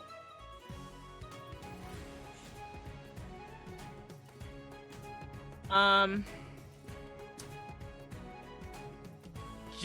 like, going on this job and finding out the shit that she's found out is immediately looking at Jackson. She has her great axe out and she goes, I challenge you to a duveka. You and me, 1-on-1. You will pay for your crimes. My crimes. That's rich. Let me ask you a question. Do you think anybody's gonna believe the lot of you versus us? Especially when the sister of the man you murdered in cold blood is there to stand witness to your butchery. I'm sure Miss Amber would not do such a thing. I would hope that she would do the right thing. He looks over at her. The right thing. Whose idea do you think this was? Of course. She looks at you. Look, I told him I wanted to go and do my own. I didn't want to be stuck in this damn town. I wanted to go with an adventure, but no, we have to worry about the clan. We have to do our part. It's easy for him. He got his time. I never did. So yeah, I told him to sell. And he wouldn't. Forced my hand. There are better ways to do this than killing your brother. I didn't want to kill him. We tried to make it so that way the supply got cut off, so that way he'd be forced to sell. But no, he then had to hire a bunch of adventurers to go up there. I didn't want this to happen. To kill your own family. She looks at he wants this mill. It has been in your family for generations, yes? Been in my family for, about 60, 70 years, yeah. Obviously, it means a lot to your brother. Well, of course it means a lot to him. He can't do nothing else. Meanwhile, I get stuck here because he's stuck here. So now I'm shackled to this sack of shit, and she kicks him. Just because he can't be bothered to keep both his damn hands.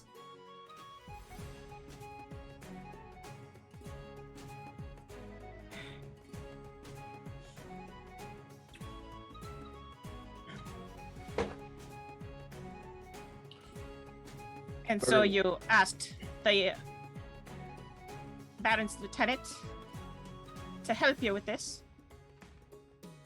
Yeah, he was supposed to just... You know what? I'm not monologuing to you. I don't need to explain anything to you bandits. Coming in here and destroying the town. Bandits, you say? Bandits. You know, if I had a guess, if we killed all of you, yes, we would be bandits. But you'd all be dead. Just like those hired workers you had up there at the mill. She just smiles from ear to ear.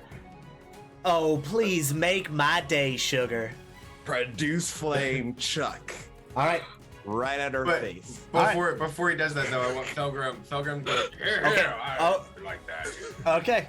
All right. So roll the hit, and then everybody else, give me an initiative roll. Yeah, let's fight. Oh gosh. Fight! Yeah! 13. Okay. Hang on. Am I gonna stay in the damn thing? I got an 8, by the way. But initiatives. Dirty 20. Oh, a 13 to hit, and then block. That,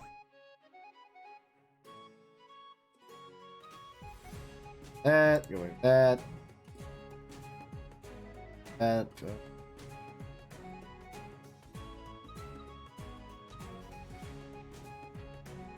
Go. DM, would it be okay at this point before we roll into initiative for Jinvia to go into a rage? Just know, like, hearing Amber talking and hearing how she is willing to betray her family, kill an innocent person. You know what? Yeah. I'll let you rage out. All right, so Bev, what'd you get? 13 to hit, 20 for initiative. Okay. Nissa, what'd you get initiative? 15. Pelgrim? 14. Jinvia? 8.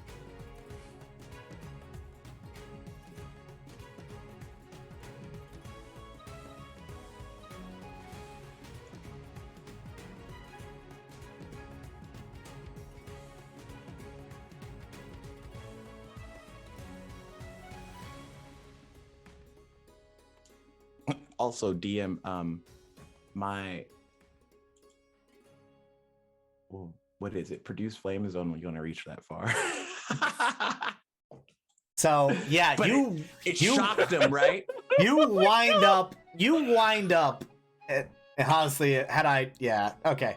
So yeah, you wind up, and you're like, all right. You're like, she says like, oh, make my day, sugar, and you're just like.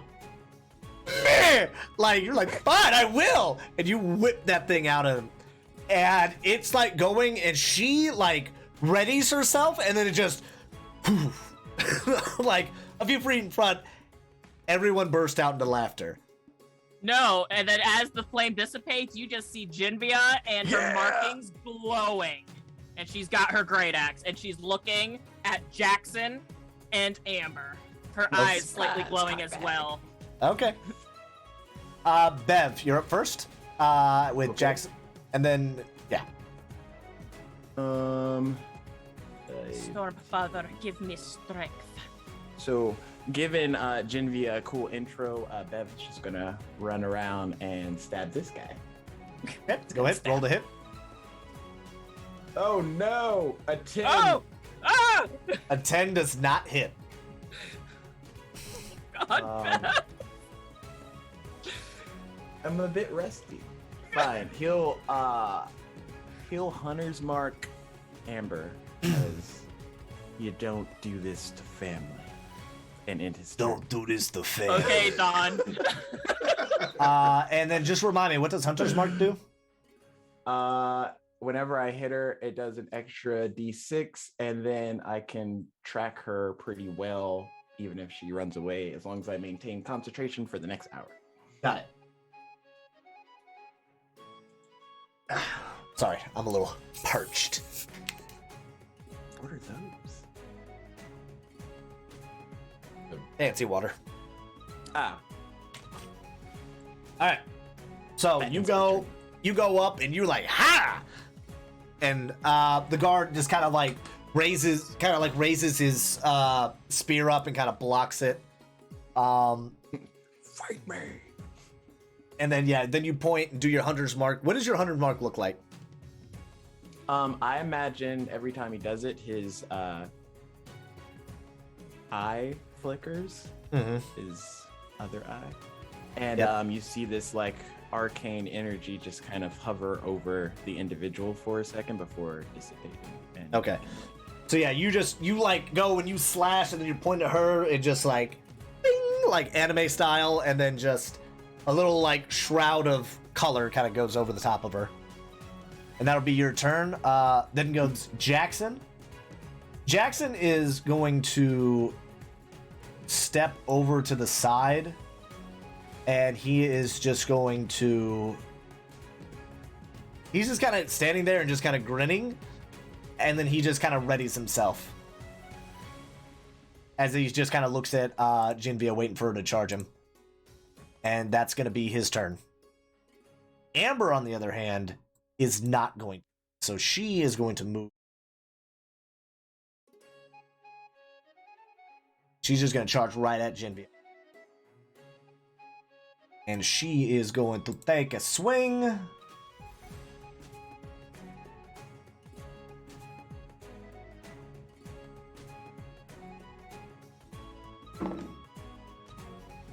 Oof. The first swing... Yeah, so she does get 2 melee attacks, but the first one is going to miss.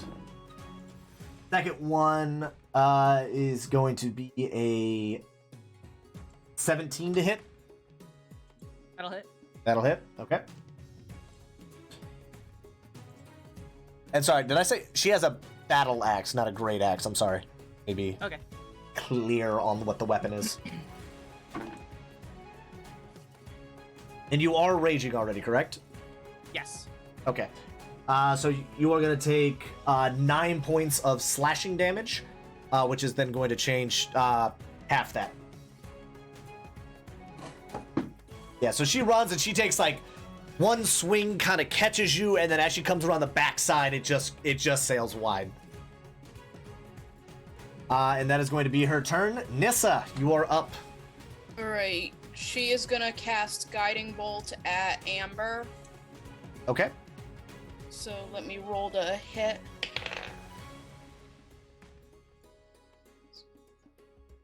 $21 to hit. 21 will hit. Okay. Go, Nissa, killing everyone She's again. gonna take 9 damage. Okay. 1 second.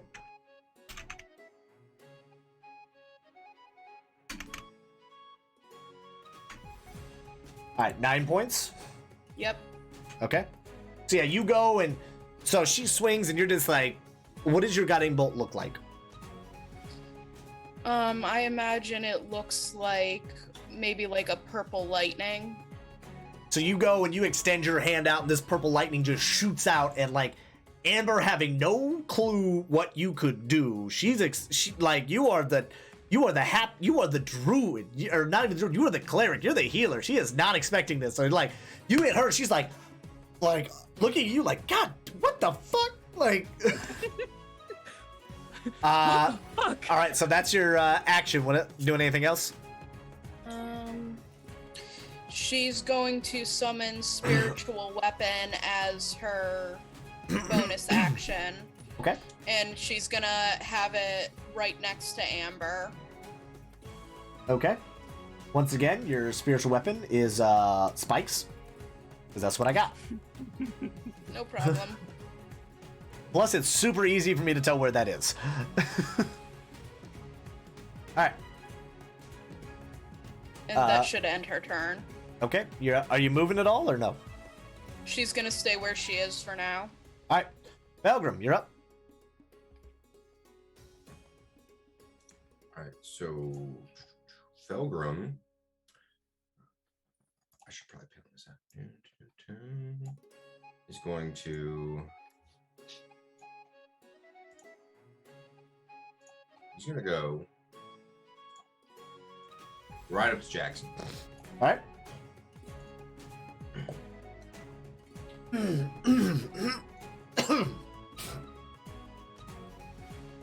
Sorry, just dying. You're fine. No, it's all good. And he's gonna attack him with his quarterstaff. Okay. Roll with disadvantage. Forgot about that. Oh no, it wasn't even because of you. He's taking the dodge action. Oh.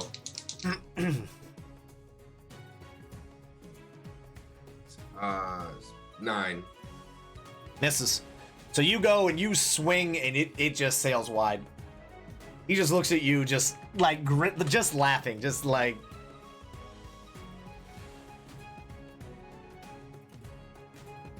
All right, that is your action. Doing anything else?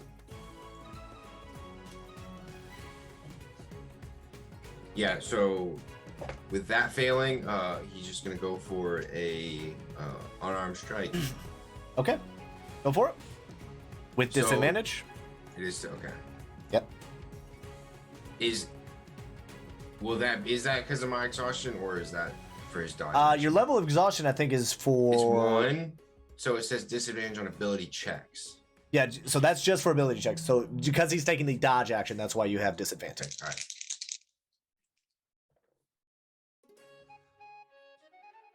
It's just gonna miss. It's an 8. Yeah, so you go and you swing the staff, and he kind of like moves to the left, and then you like come in there with a quick kick, and he just kind of moves around to the right side, and he's just kind of looking at you like, what the like poor kitty. All right. Then that'll be everything. All right, so now it's the guard's turn. So this guard, which we're gonna color code these, just for my own sake and y'all's sake.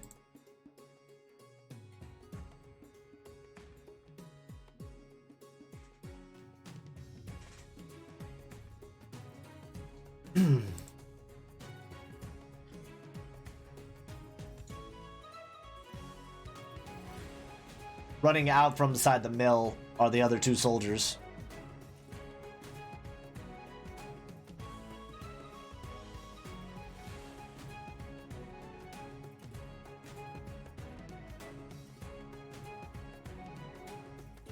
Okay.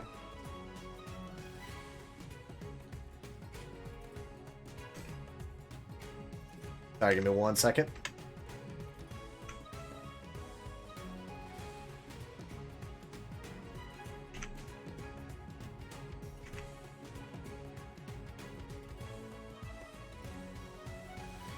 I think I got them all.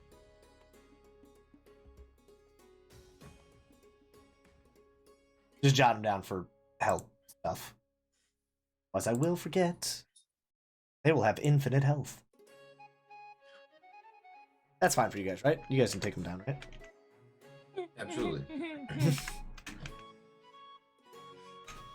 Okay, so first one up is going to be Red. Red is going to attack with his spear. He's going to be attacking you, Bev. Okay. That is going to be a 10. So he goes and he blocks yours, and he like swings his spear around, and it just goes right over your head. Blue is gonna run up to you, Velgrim, and he's gonna attack with his spear. That is gonna be a 14 to hit. Misses. So yeah, same thing. Kind of comes up, big swing just outside. This guy's gonna run up behind Jinvia, gonna take a swing. 19 to hit. Jesus, yeah, that hits.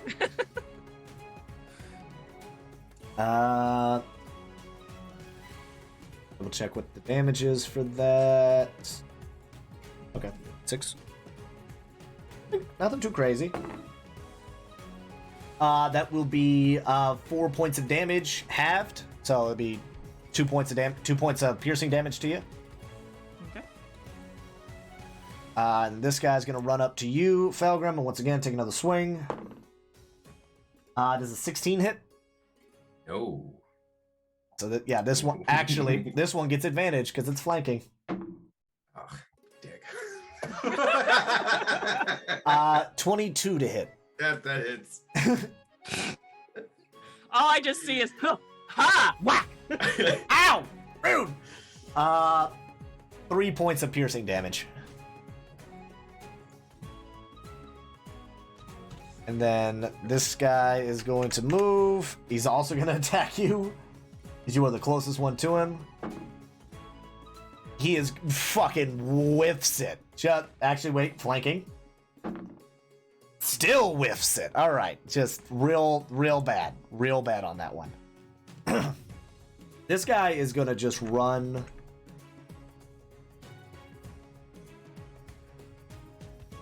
Right here and take a swing at Jinvia. And that is a 14 to hit. That misses. Okay. So he kind of runs up. He's like kind of exhausted. He's like trying to dodge Amber and like kind of swing, goes to make sure to swing way above her and then just totally misses. Like misses with the jab.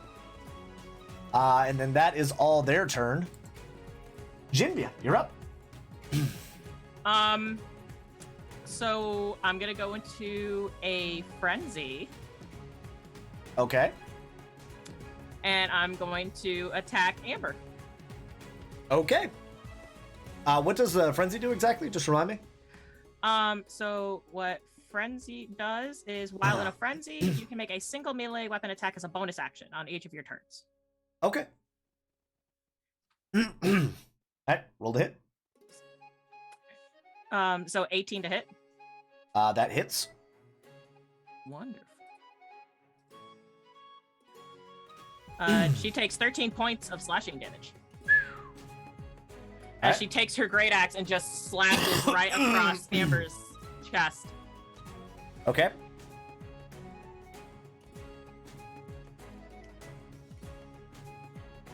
She's still up. And that will do it for Jinvia. She's just looking at Amber like. Oh, going into the frenzy is a bonus action, and so now after that. Yes. Okay. So now after that, yeah. But yeah, so Jinvia's just gonna look at Amber and be like, "You're going to pay for what you've done." She just kind of grimaces, feeling the pain. Like she's now realizing the armor that she made, as good as it is not. She definitely needed more time for it. That will end my turn. Okay. Bev, you're up. Nice. Bev is gonna attack the guy in front of him again. Okay.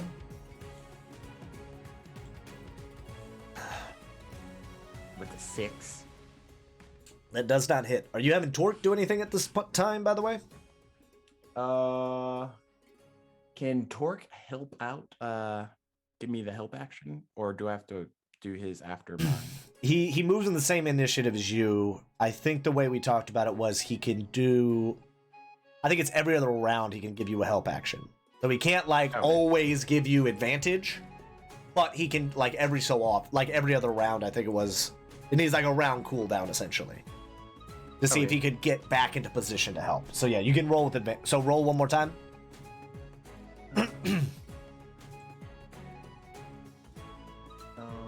20 to hit. 20 hits. Go ahead and roll damage. 9 damage.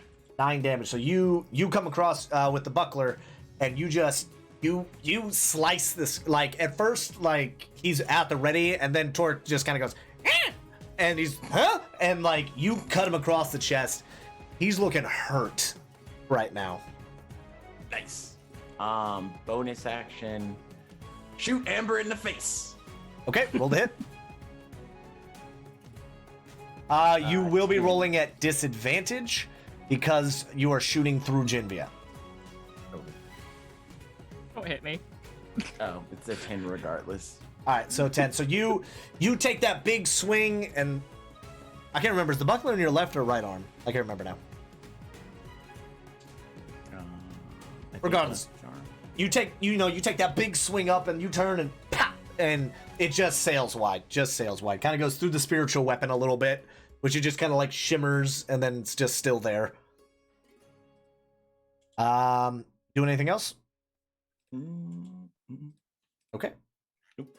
Next up is Jackson. Jackson is, after seeing how poorly Felgrim was able to do there, is gonna go ahead and take a swing.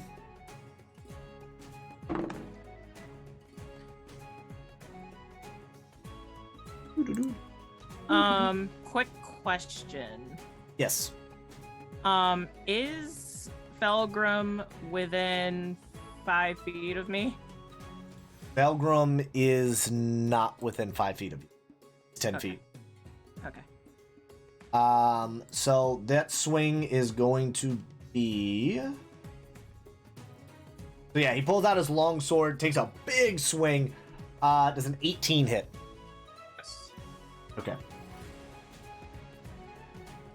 He is swinging it one-handed because he has his shield up. And that is going to be 8 points of slashing damage.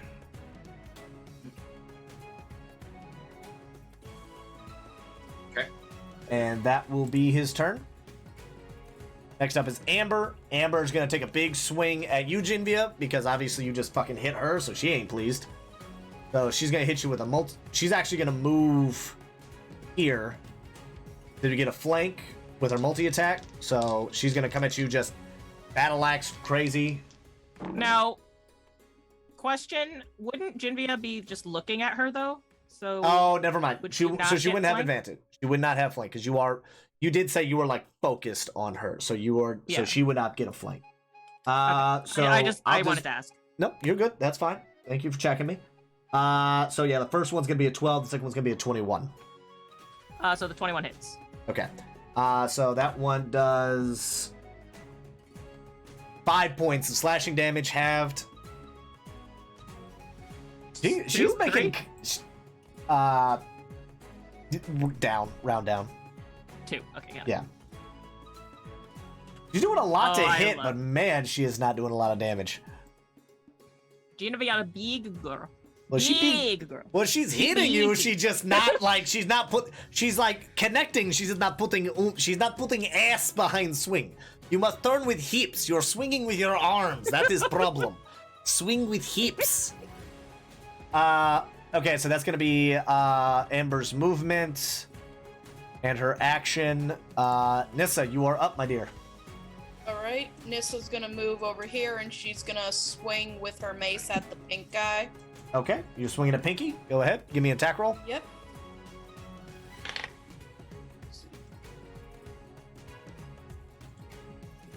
Does a 17 hit? That does hit. Go ahead and roll damage. Or 5 damage? 5 damage. Okay. Yep. And then she's going to use her spiritual weapon to swing at Amber. So Okay. I'll roll that. Okay.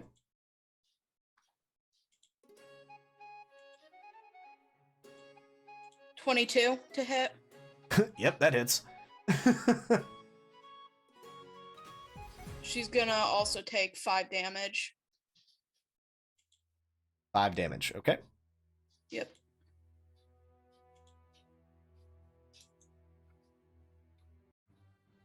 There we go. And that should end her turn. Okay.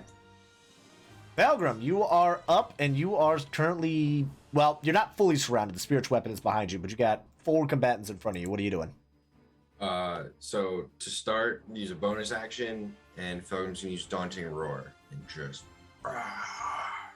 Okay. So any creature within 10 feet that can hear me must succeed in a Wisdom saving throw. Wisdom saving. What happens if they fail? They become frightened of me Frightened. Okay. until the end of your next turn. What's the save DC? 13. Okay, so do this in order.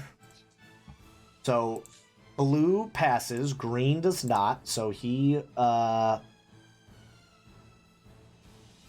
don't even, we'll just say big scared. And then you said within 10? Yes. Purple is being scared. Jackson is not. That just means for frightened, they just need to, they're trying to get away from you essentially, right?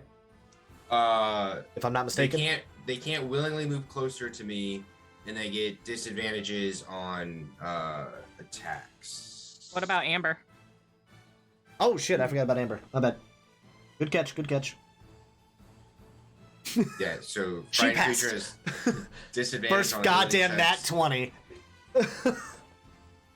Oh, actually, it has disadvantage on ability checks and attack rolls while the source of its fear is within line of sight.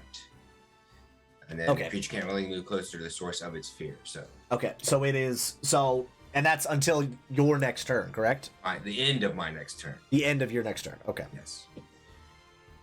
All right. All right. So, They go right after you too. That's good. That's I'm not gonna lie. That was my plan. That was kind of my plan. I'm going to attack Jackson with my quarterstaff. okay. Do I need to roll with disadvantage or? No, this is just a straight roll. Okay. 16. 16 just hits. Go ahead and roll damage.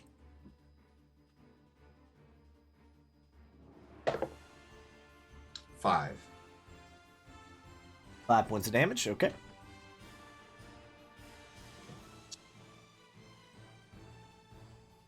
Oh shit, I forgot to do something.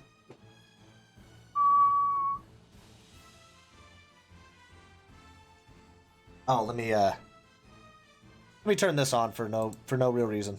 No real reason. Huh. Why do I not believe that?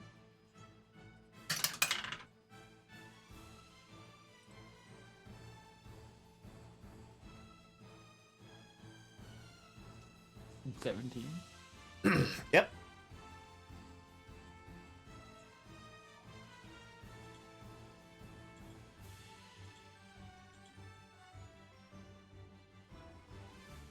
They're going down. Mini rage, Bev. Just contained rage. Okay. So that's the end of your turn. Yeah. Now the guard's turn. So these guys are going to disengage and back the fuck up.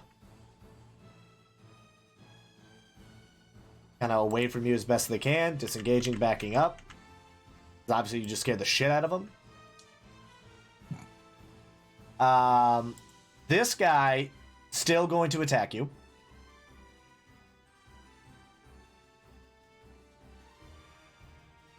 I assume at 11.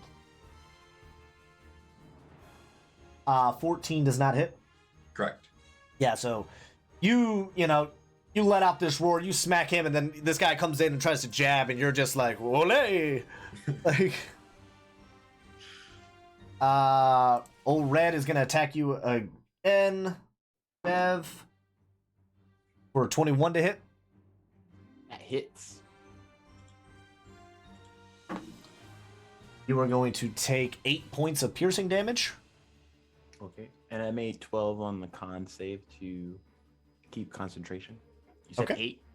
8 points, yes. And then Pinky is going to turn his attention from Jinvia to you, Nissia, being like, ow, fucking rude, and go to stab. 17 to hit. Nope. Okay. As a reaction, since the guard's within 5 feet of me, I'm gonna use my reaction to make a melee attack against the guard. What feat is that? Sentinel attack. All right. Now, is that when the enemy's within 5 or when an ally's within 5? It says when a creature within 5 feet of you makes an attack against a target other than you. So, All right. Yep, you got it. does a 24 hit? Yep. How do you want to do it? Because this guy ain't got much. He's not long for this world. So Jinvia notices the guard has taken notice of Nissa, and she immediately takes her great axe and just swings behind and cutting his back. So yeah, he goes and he's like, like, you fuck it! And like, as he's about to go forward, you just hit him across the back. He's just like, ah! Down.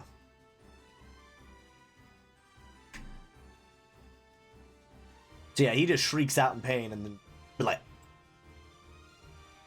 And Jinvia just looks to Nissa and just nods her head once before returning her attention to Amber.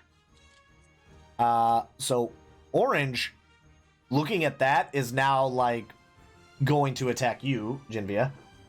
Fair. And he is.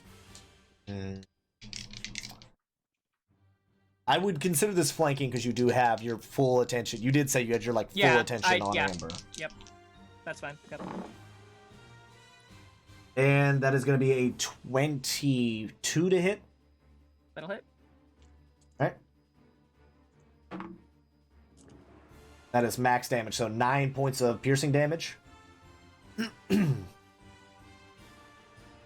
That's half because I'm enraged. Yep. Okay. So that is blue, red, orange, pink, green, and purple. All right. Jinvia, you are up. All right. Yep. So Jinvia is once again going to attack Amber. Okay. An 18 and a 20 to hit. Both hit. Well, I'm assuming that was a dirty 20. Yeah. Okay. I was gonna say you weren't like So, what? So I was like, so 14 plus 12. That's 26 points of slashing damage, boy. 26. Mm-hmm. How do you want to do it? Oh shit! Okay. So the first attack, she's just gonna like slash at Amber again, and then Amber's gonna like stumble back. Rather than outright killing her, can I knock her out with my last attack?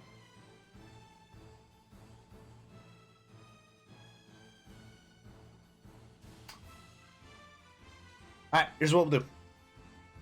Give me, cause you. You are in a frenzied rage right now. I want you to know that, right?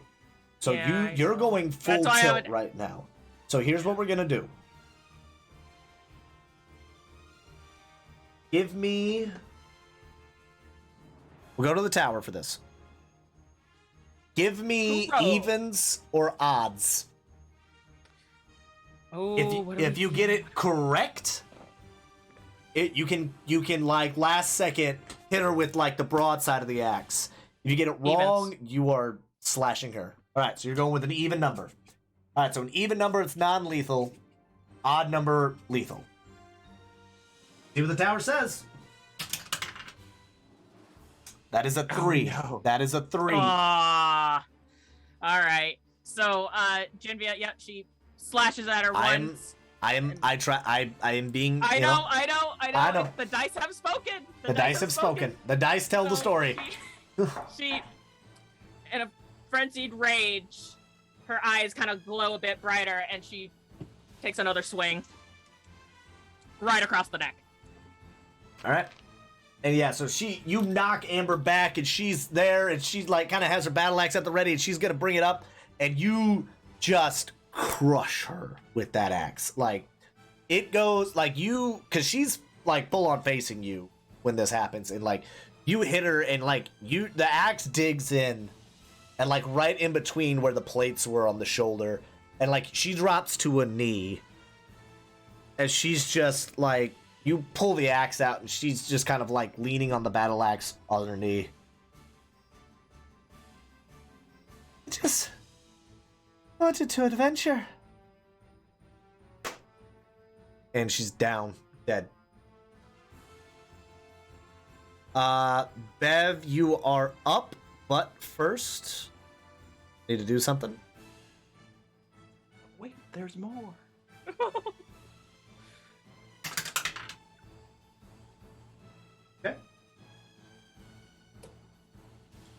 Okay, Bev's gonna move over next to Jinvia, and then go to attack this guy still since he's still engaged. Okay. But move his hunter's mark over, because No point having Hunter's Mark on a dead target. All right. With Who his you moving bonus it to? action. Moving it to red. To Home Slice McGee. Jackson. All right. Oh yeah. So yeah, Don't you care go, about these maggots. and your eye kind of lights as that aura leaves Amber and like settles over Jackson. Just vroom. And I'll go to attack Red God. Okay. 15 to hit. 15 does not hit. So he's kind of like leaning on the spear a little bit. You go to swing. You're kind of more occupied with like moving the hunter's mark. So you kind of like move and then like kind of swing back at it, and he just manages to bring the spear up and just blocks it, briefly stopping it from like hitting something vital. And that's it.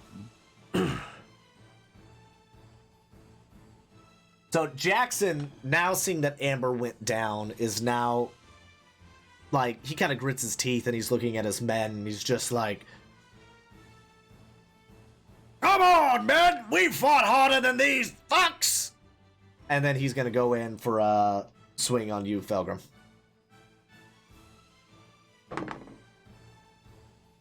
That is going to be an 18 to hit. Just hits. Swing with the longsword.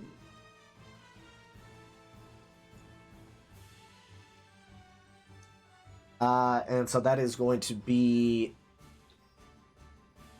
8 points of slashing damage. As he just brings the sword down, like, yeah! And that is going to be his turn. Amber's turn. She's dead. Nissa, you're up. All right. Nissa spends her turn bleeding out on the floor. Nissa's gonna move over to orange and take a swing with her mace. Okay, go for it.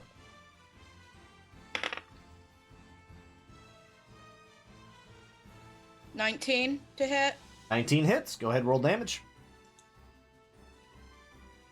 3 damage. Okay. And then she's going to move her spiritual weapon to Jackson and take a swing at him with the spiritual weapon. All right, roll to hit.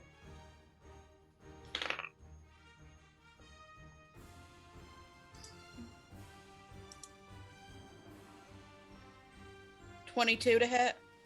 Yeah, that hits. For 9 damage. 9 damage. All right. And that should end her turn. Okay. Belgrim, you're up. Grim's got his quarterstaff, just leaning on it. Is that all you got, you big oaf? He's going to attack with his quarterstaff. Okay.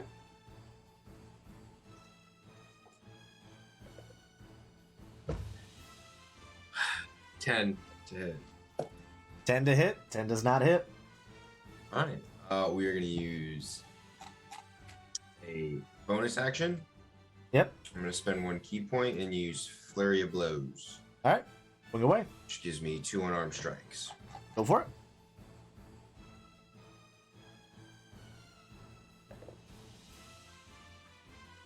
Six. 18. 18 hits. Go ahead and roll to hit on the second one before you do damage.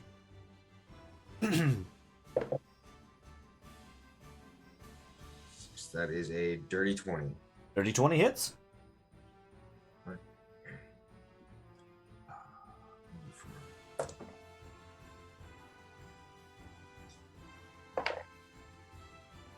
So the first one is 8 damage, Okay. bludgeoning. Yeah. And the second one is 6 points of bludgeoning damage. 6. So a total of 14. Correct. Okay. So you go and you take a big swing with the quarterstaff, and he just kind of leans back, and then as you miss, you like plant the quarterstaff, and essentially just fucking like throw a drop kick at him, just like pop pop, like with the legs, and then you kind of land back in your spot. still kind of have that little drunken sway going as like Jackson's not sure if you're drunk or like what the fuck's going on, but he just knows that didn't feel pleasant. All right, so that is your action, bonus action. You're moving at all, or are you Yes. staying? I'm gonna stay here. Okay. Now it's the guard's turn. So now these guys are no longer frightened, correct? Correct. All right. So these guys kind of like shaking it off, hearing their boss essentially yelling at them to get the fuck back in the fight. They're gonna charge back in. This one's now got a fucking spiritual weapon in his way. And not really sure how to combat that, so he's gonna step around it. And so yeah, they're just gonna gang up on you. So Red is gonna take a swing at Bev. Fucking no. That was a 6. Nice. So he's hurting, so he's like kind of owieing. Orange is gonna take a swing at Nissa. An 11, I assume, doesn't hit. Nope. Felgrim, my good sir, you. Wait, no, never mind. Were you gonna use your reaction? No. Okay. So Felgrim, these guys are all gonna take swings at you. Blue and purple. Who you're looking at Jackson, right? Correct. All right, so I'll say purple gets advantage, and the rest. Purple and blue get advantage. Green does not. For flanking. So green. Green roll an 8, so he misses. He's still a little shaken from the roar. He's still a little like the fuck. Blue takes a swing. That's gonna be a 17 to hit. Ooh, that just that meets. That meets. All right, so that's a hit. And that's gonna be check. 4 points of piercing damage. And then purple's going.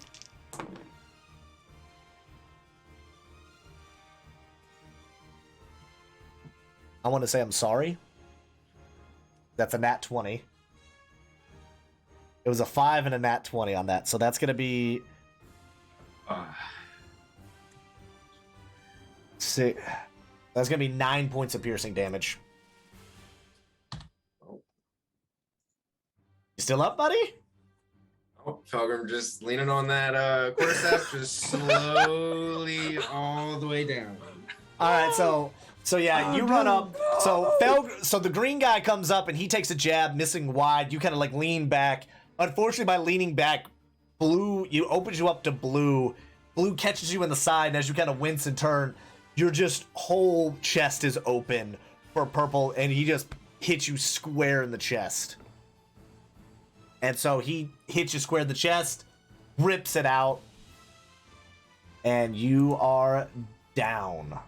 So for death saving throws, what you're going to do is you're going to roll, and then you are going to message me directly through Zoom. Yeah. When do you want me to roll?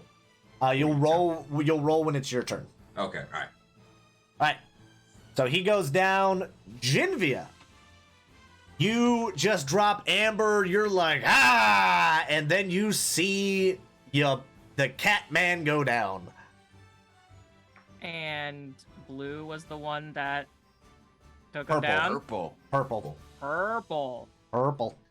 Blue Purple. help, but purple did the actual. Yeah, purple was the killing blow. Purple is fucking beaming right now. He's like, promotion is in my fucking future.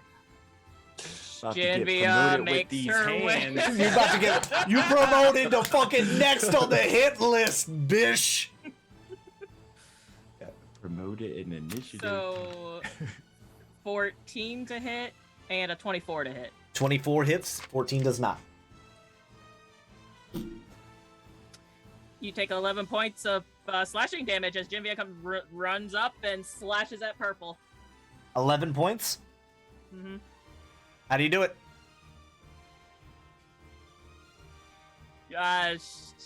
She takes down Amber. Her body's just pumping with adrenaline right now. She sees Falgrim go down. She gets more pissed. There's no remorse for this one. She just full on Whack! cuts him down. All right, so you hit him, and he goes to like block. Your axe goes straight through his spear, and just right into his fucking chest. And like as you like swing, you don't even like pull it out. You follow through. He crumples to the ground over here. Chest cavity just open as he's just like coughing and breathing blood as he's just down. Jinvia's not gonna feel good after this fight. He's just What? like, She's only like Nissa now. It's fine. and that is his turn. And Or that Merc women on I the- assume that was your. So that was your action and bonus action movement. And yep, action, bonus action, and then yeah. You do have. I was gonna say you do have more movement if you want to, but you would get opportunity attacked. Yeah, I'm just gonna stay put for now. Okay. All right. And Actually, no. I think I am gonna move up ahead. you're gonna step forward. Yep. Okay. You're gonna take an attack of opportunity from Orange.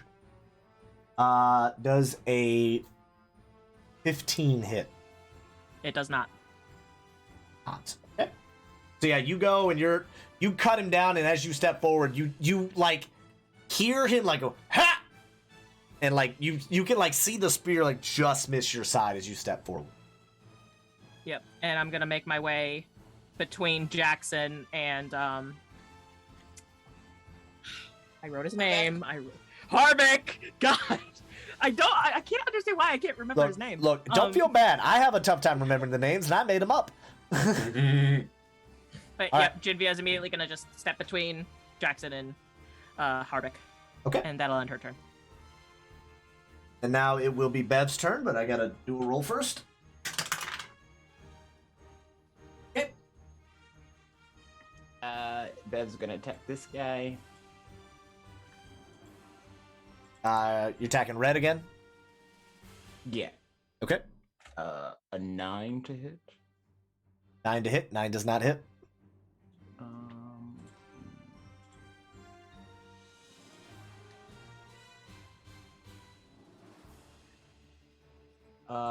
Bonus action. Crossbow to Jackson. All right. Go ahead. Roll to hit. 16 to hit. 16 hits. It's regular D6 plus a D6, so 2D6, 1 for Hunter's Mark. Mm-hmm. 5 damage. 5 Piercing. damage. Okay. So you take a swing, and you and that fucking guard are just kind of going back and forth. Like you're both kind of feel like he's like really hurt, and you're just kind of tired still from a little bit from yesterday. And you just turn and you take a shot at Jackson. You gotta just like no look that shit. It just like I got Hunter's Mark over there. Pah! And you connect, and it hits him, and he's just like, he's mad as shit. He kind of takes his sword and just actually, yeah, you hit him like in the leg. He's just like, damn it, and just kind of like cuts the bolt like with the sword. He's not even pulling that shit out. He's just like, god damn it, leaving the bolt in. Nice. That'll end my turn.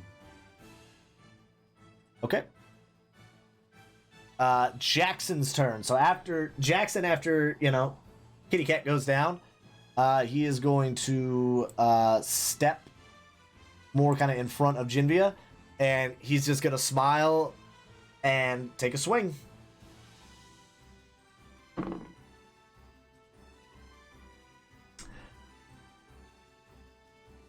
And to say I really like Jinvia's character. She's such a good, well-rounded character. That's a nat 20. Aww. Damn it. All right. So that is As a reaction, I'm going to freaking use Stone's Endurance. So whatever damage he does. Okay, so that's gonna be so that's gonna it's gonna be 14 points of slashing damage. 14. Okay.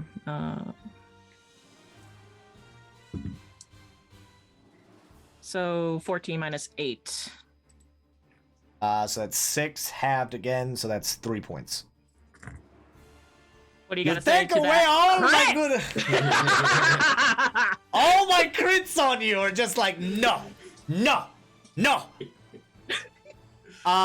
So he comes up and he gets it, and like you flex and you're like ha, and like even one-handed, like that could have been a lot worse. As you just kind of like it hits you and it cuts pretty deep on your arm. But you can you still kind of you just shrug it off. You got so much goddamn endorphins pumping through your veins right now. Like, blood is trickling from the arm and you don't even fucking feel it right now.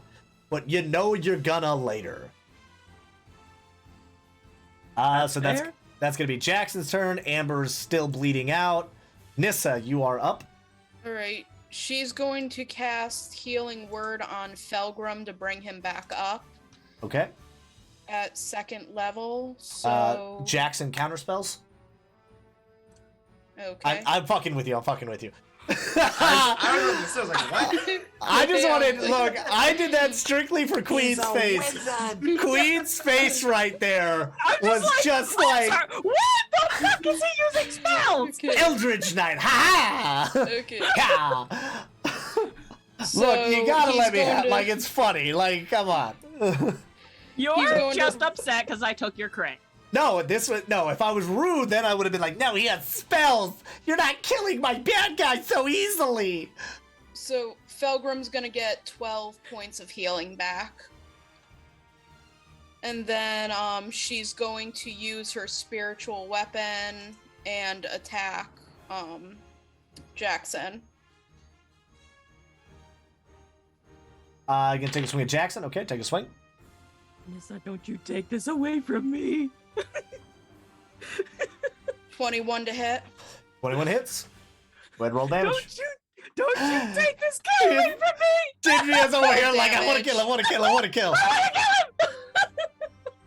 Well, hopefully it doesn't kill him, but he takes 12 damage. Oh,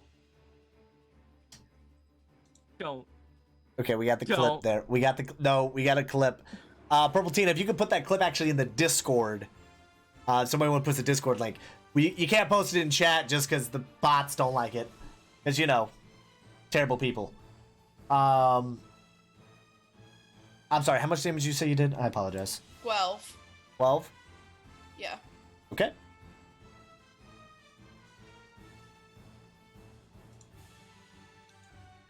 And that should end her turn. Alright, Belgrim.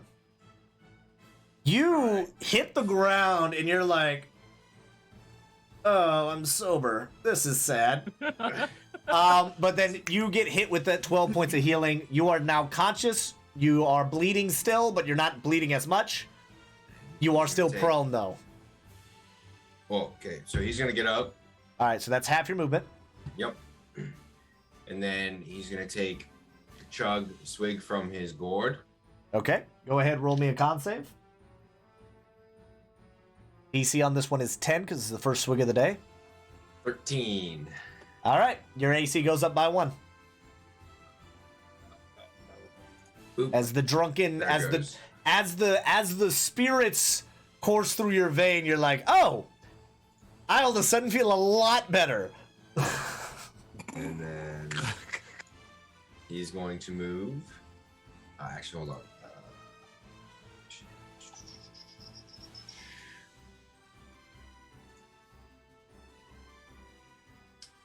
I'm gonna use. Let's see. Bonus action. All right, so I'm gonna do. Oh, actually, hold on. If I moved.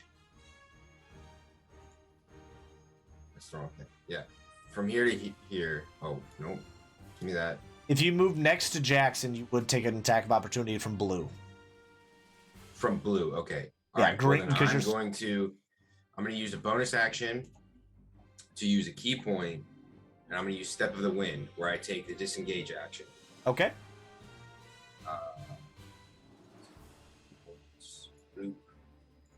All right, now I'm gonna walk. Boop. And Okay. then we're gonna attack Jackson. All right, take a swing. You thought I was dead? And I'm gonna take a swing with. Does he get flanking because his attention's on me?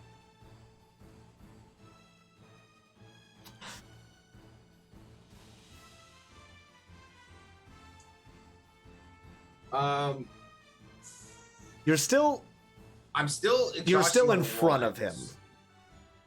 ones. He's still in front of him, so that I'll say no. If he wants to move behind him, then yes. So if you want to take another step, because you already took step the win, so you're not going to be taking an opportunity attack. So if you get step behind Jackson, then you would get then you would get advantage. All right, so we'll step behind him, and then attack with quarterstaff. All right, with advantage. Yep. What?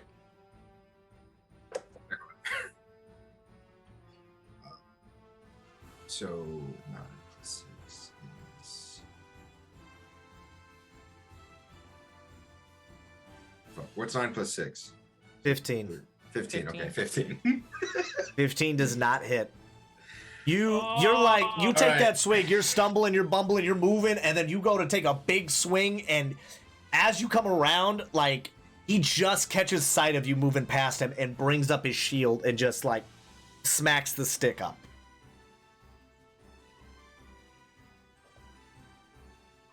Oh, I should. So, all right. Alright. That is my turn. Okay. So now the guards are moving. So this guard is charging at you again. Because it's like, God damn it, you just died. Stay down. He's literally like, come on, stay down! Takes a swing. That is going to be a 17 to hit. Does not hit.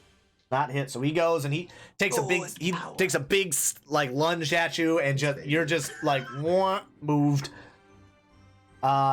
Blue is actually gonna move up here as well, except he's gonna take a stab at Jinvia because it's just seen you fucking bob and weave and fucking attack the boss. So it hurt the boss pretty good. Does an 18 hit? That'll hit. Okay. And that is going to be 6 points of piercing damage. Have that. Great. Got it. Yeah. Red is going to attack Bev for a 21. That hits. And that is going to be 7 points of piercing damage. Okay, and I got a 13 on the con save. Okay. And Orange is going to be attacking Nissa for a 22 to hit. Yep, that hits. And he is going to be doing 8 points of piercing damage to you. All right. And that is all my guards. Jinvia, my dear, you are up. Freaking hit him with my great axe.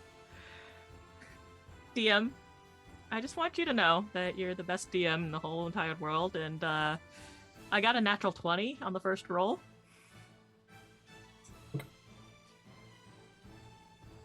Roll me damage. Well, actually, no, because your second one's you're with crits, because like we said, like your crits, your second, you get max 1 and then you roll 1. So you get a max on the D12. So, in other words, how do you want to do it? Can I try to knock him out?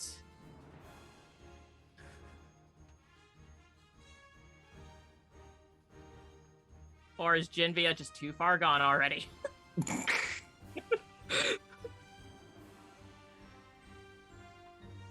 Roll me. All right, here's what we'll do. Make a DC. We'll say, what's your wisdom modifier? My wisdom modifier is a +2. +2. Okay. So with a +2 wisdom modifier, we will We'll roll for it. Because you critted, I will give you advantage on this roll. What we're gonna do is we are gonna roll wisdom save of 15. So you need a 13 or higher on these rolls. If you get a 13 or higher, you like, because wisdom save I feel like is the smartest thing for this, right? Like, so you're fighting and you have the forethought, or like as you bring it down, to not fully kill this guy. So 13 or higher, you get it. 12 or lower, you kill him. All right, fair enough. That seems fair. All right.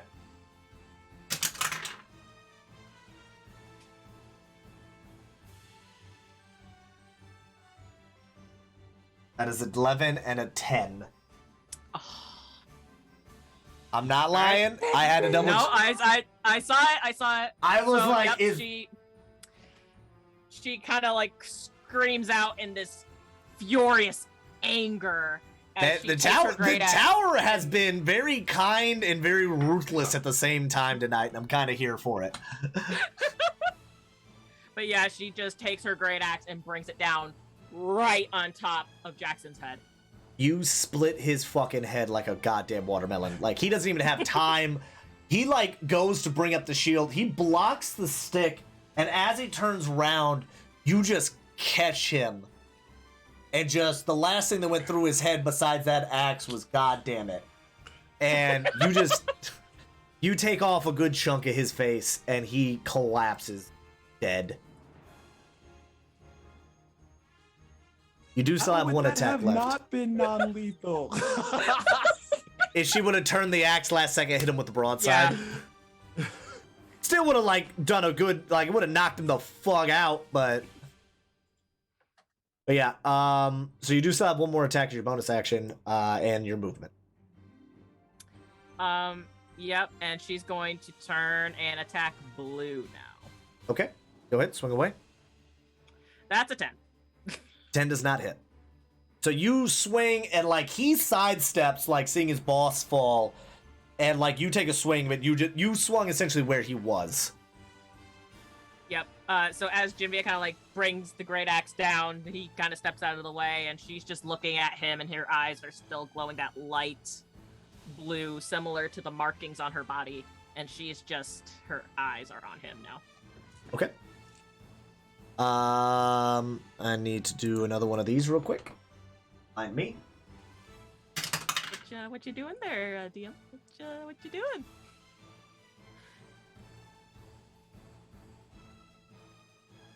I don't like that. I don't like that.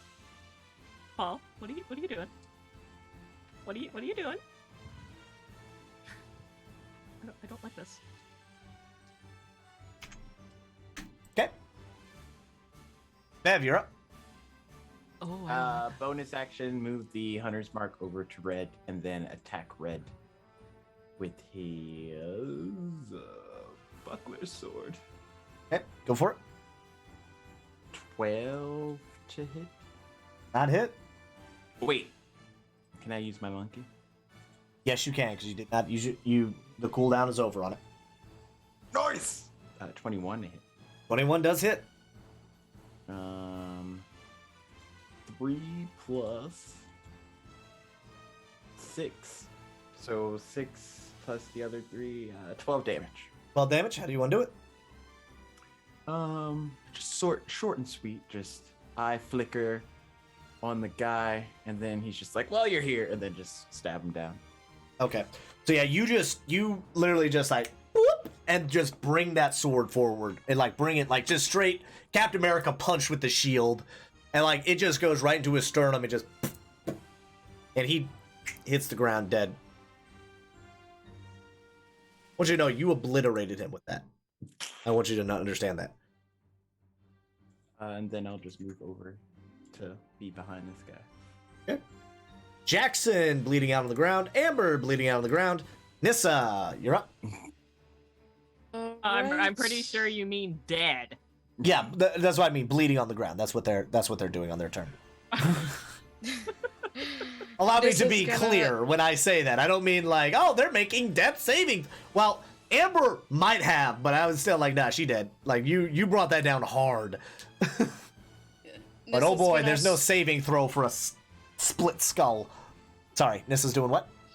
She's gonna swing her mace at the guy in front of her. All right, taking a swing at orange. Go ahead, swing away. Does an 18 hit? 18 does hit. Go ahead and roll me damage. For 7 damage. 7 damage. You hit this guy, and this dude is barely standing. Oh.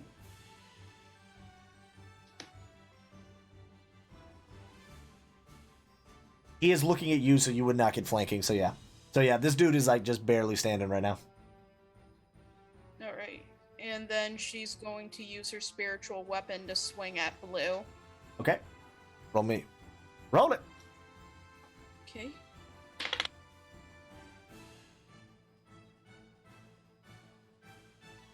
$18.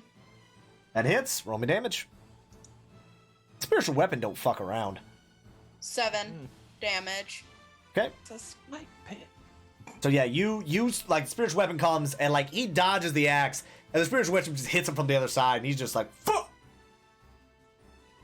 And that'll end Nissa's turn. Okay. Valgrim, you're up, bub. Alright. Felgrim is going to attack green. Okay. Roll to hit. And he's going to use his quarterstaff.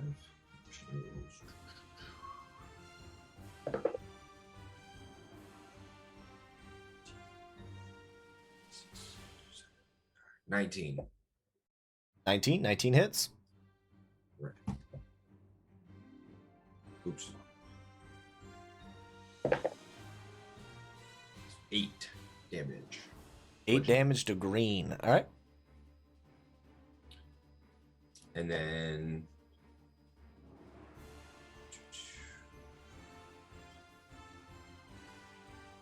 if I do flurry of blows, it's 2 unarmed strikes, and I divide that between 2 people. So like 1 to green, 1 to blue. Or is it just fall? I'll allow it because they're within striking distance, so you could just essentially like kind of swing around. Okay. So then yeah, we use 1 key point. We'll do flurry of blows. For the first one. 16, 6, is 20, so 22 to hit. 2 hits. Go ahead and roll me damage. Now, is this one for green or blue? I'm sorry. This will be for green. Okay.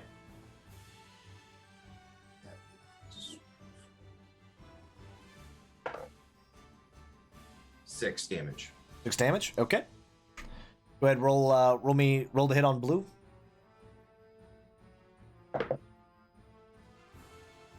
18 to hit. Roll me damage.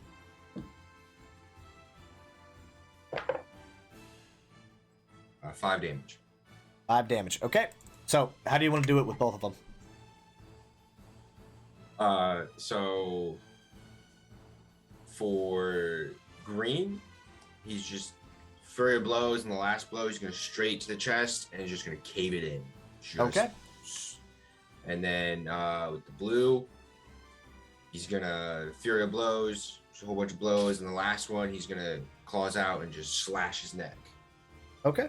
So yeah, you come through and you crack green with the quarterstaff, and then just follow it up with just that full 6-inch punch, just cracking his sternum, like going through the chainmail. Like the chainmail, doesn't really do much against bludgeoning, but like it's been doing all right, and it just like you can see there's just a dent, like you had pushed the chainmail into his chest, and then you whip around to blue.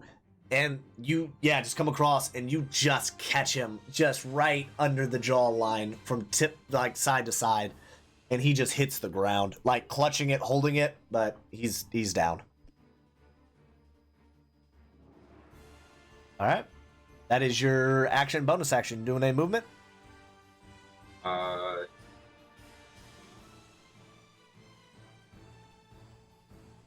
we'll move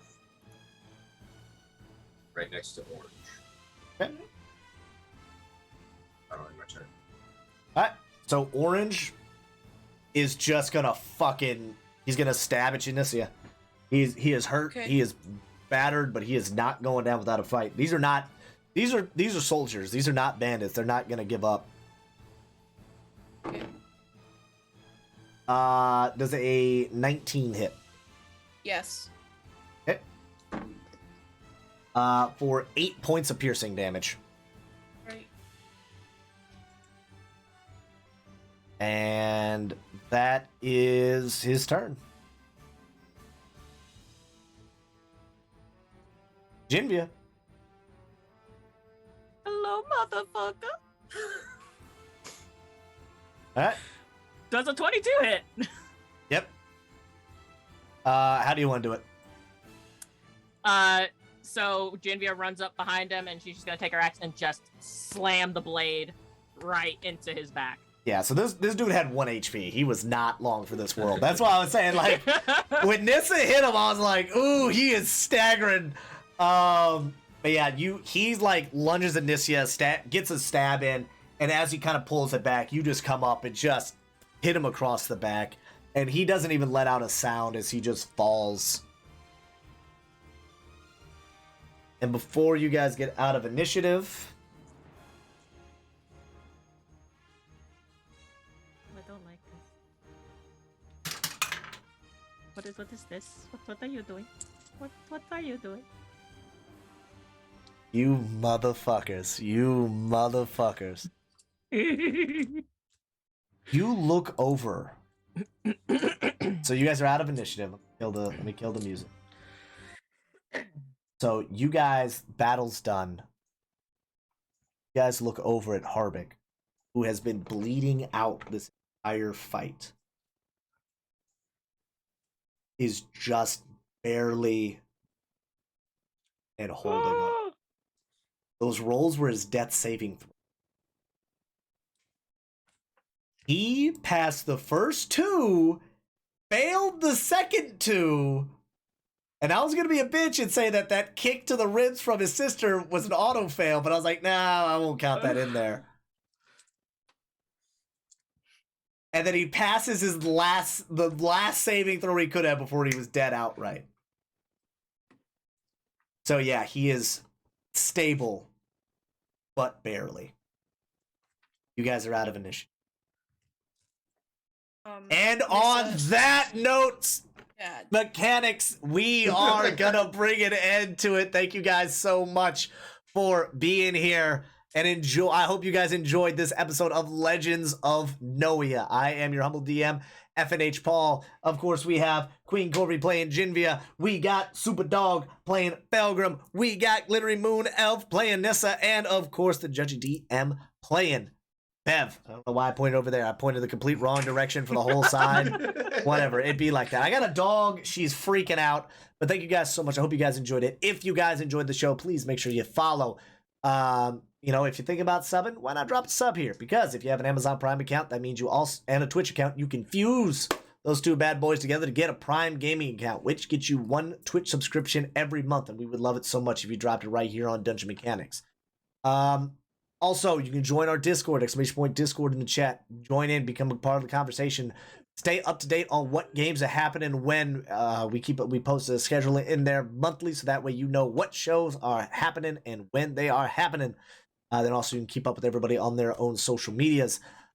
And with that, let's see, who do we got online that we can send some love to? Whew, that was a lot of talking. A lot of talking on my part. Let's see here. Who we got? Oh, these are the dungeon. Oh, I'm on the Dungeon Mechanics things. This is all weird. No, pup. My dog is all up on my. You guys can breathe. You guys survived. Oh, by the way, you guys are all level 4 now. All right. I am a generous DM this day. He just wants to send stronger shit to come kill us with. You can't prove that. All right, let's see here. Who do we got? I don't know who we should. Does anybody got anybody we should raid? Honestly, I don't know who we should raid right now.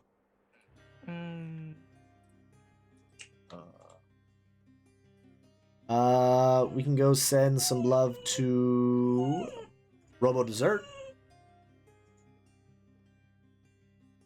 Okay. All right. So we're going to go send some love over to Robo Dessert. He is a variety streamer. He is a phenomenal human being. When you guys get over there, if you are subbed to the channel, that means you should have the little, the Druid High. Just throw her all up in his chat. Let him know we sent you. And we will be back. Ooh, when's our next show? Saturday? Dark Plague? Yeah. For the finale of Dark Plague will be happening this Saturday, 9 a.m. Mountain Standard Time. So please be there or be square. If you don't miss any of the episodes for those, please make sure you also follow the YouTube channel, !YouTube. We'll be throwing all these up. But until next time, have a good one. Stay safe. Thank you so much for your time.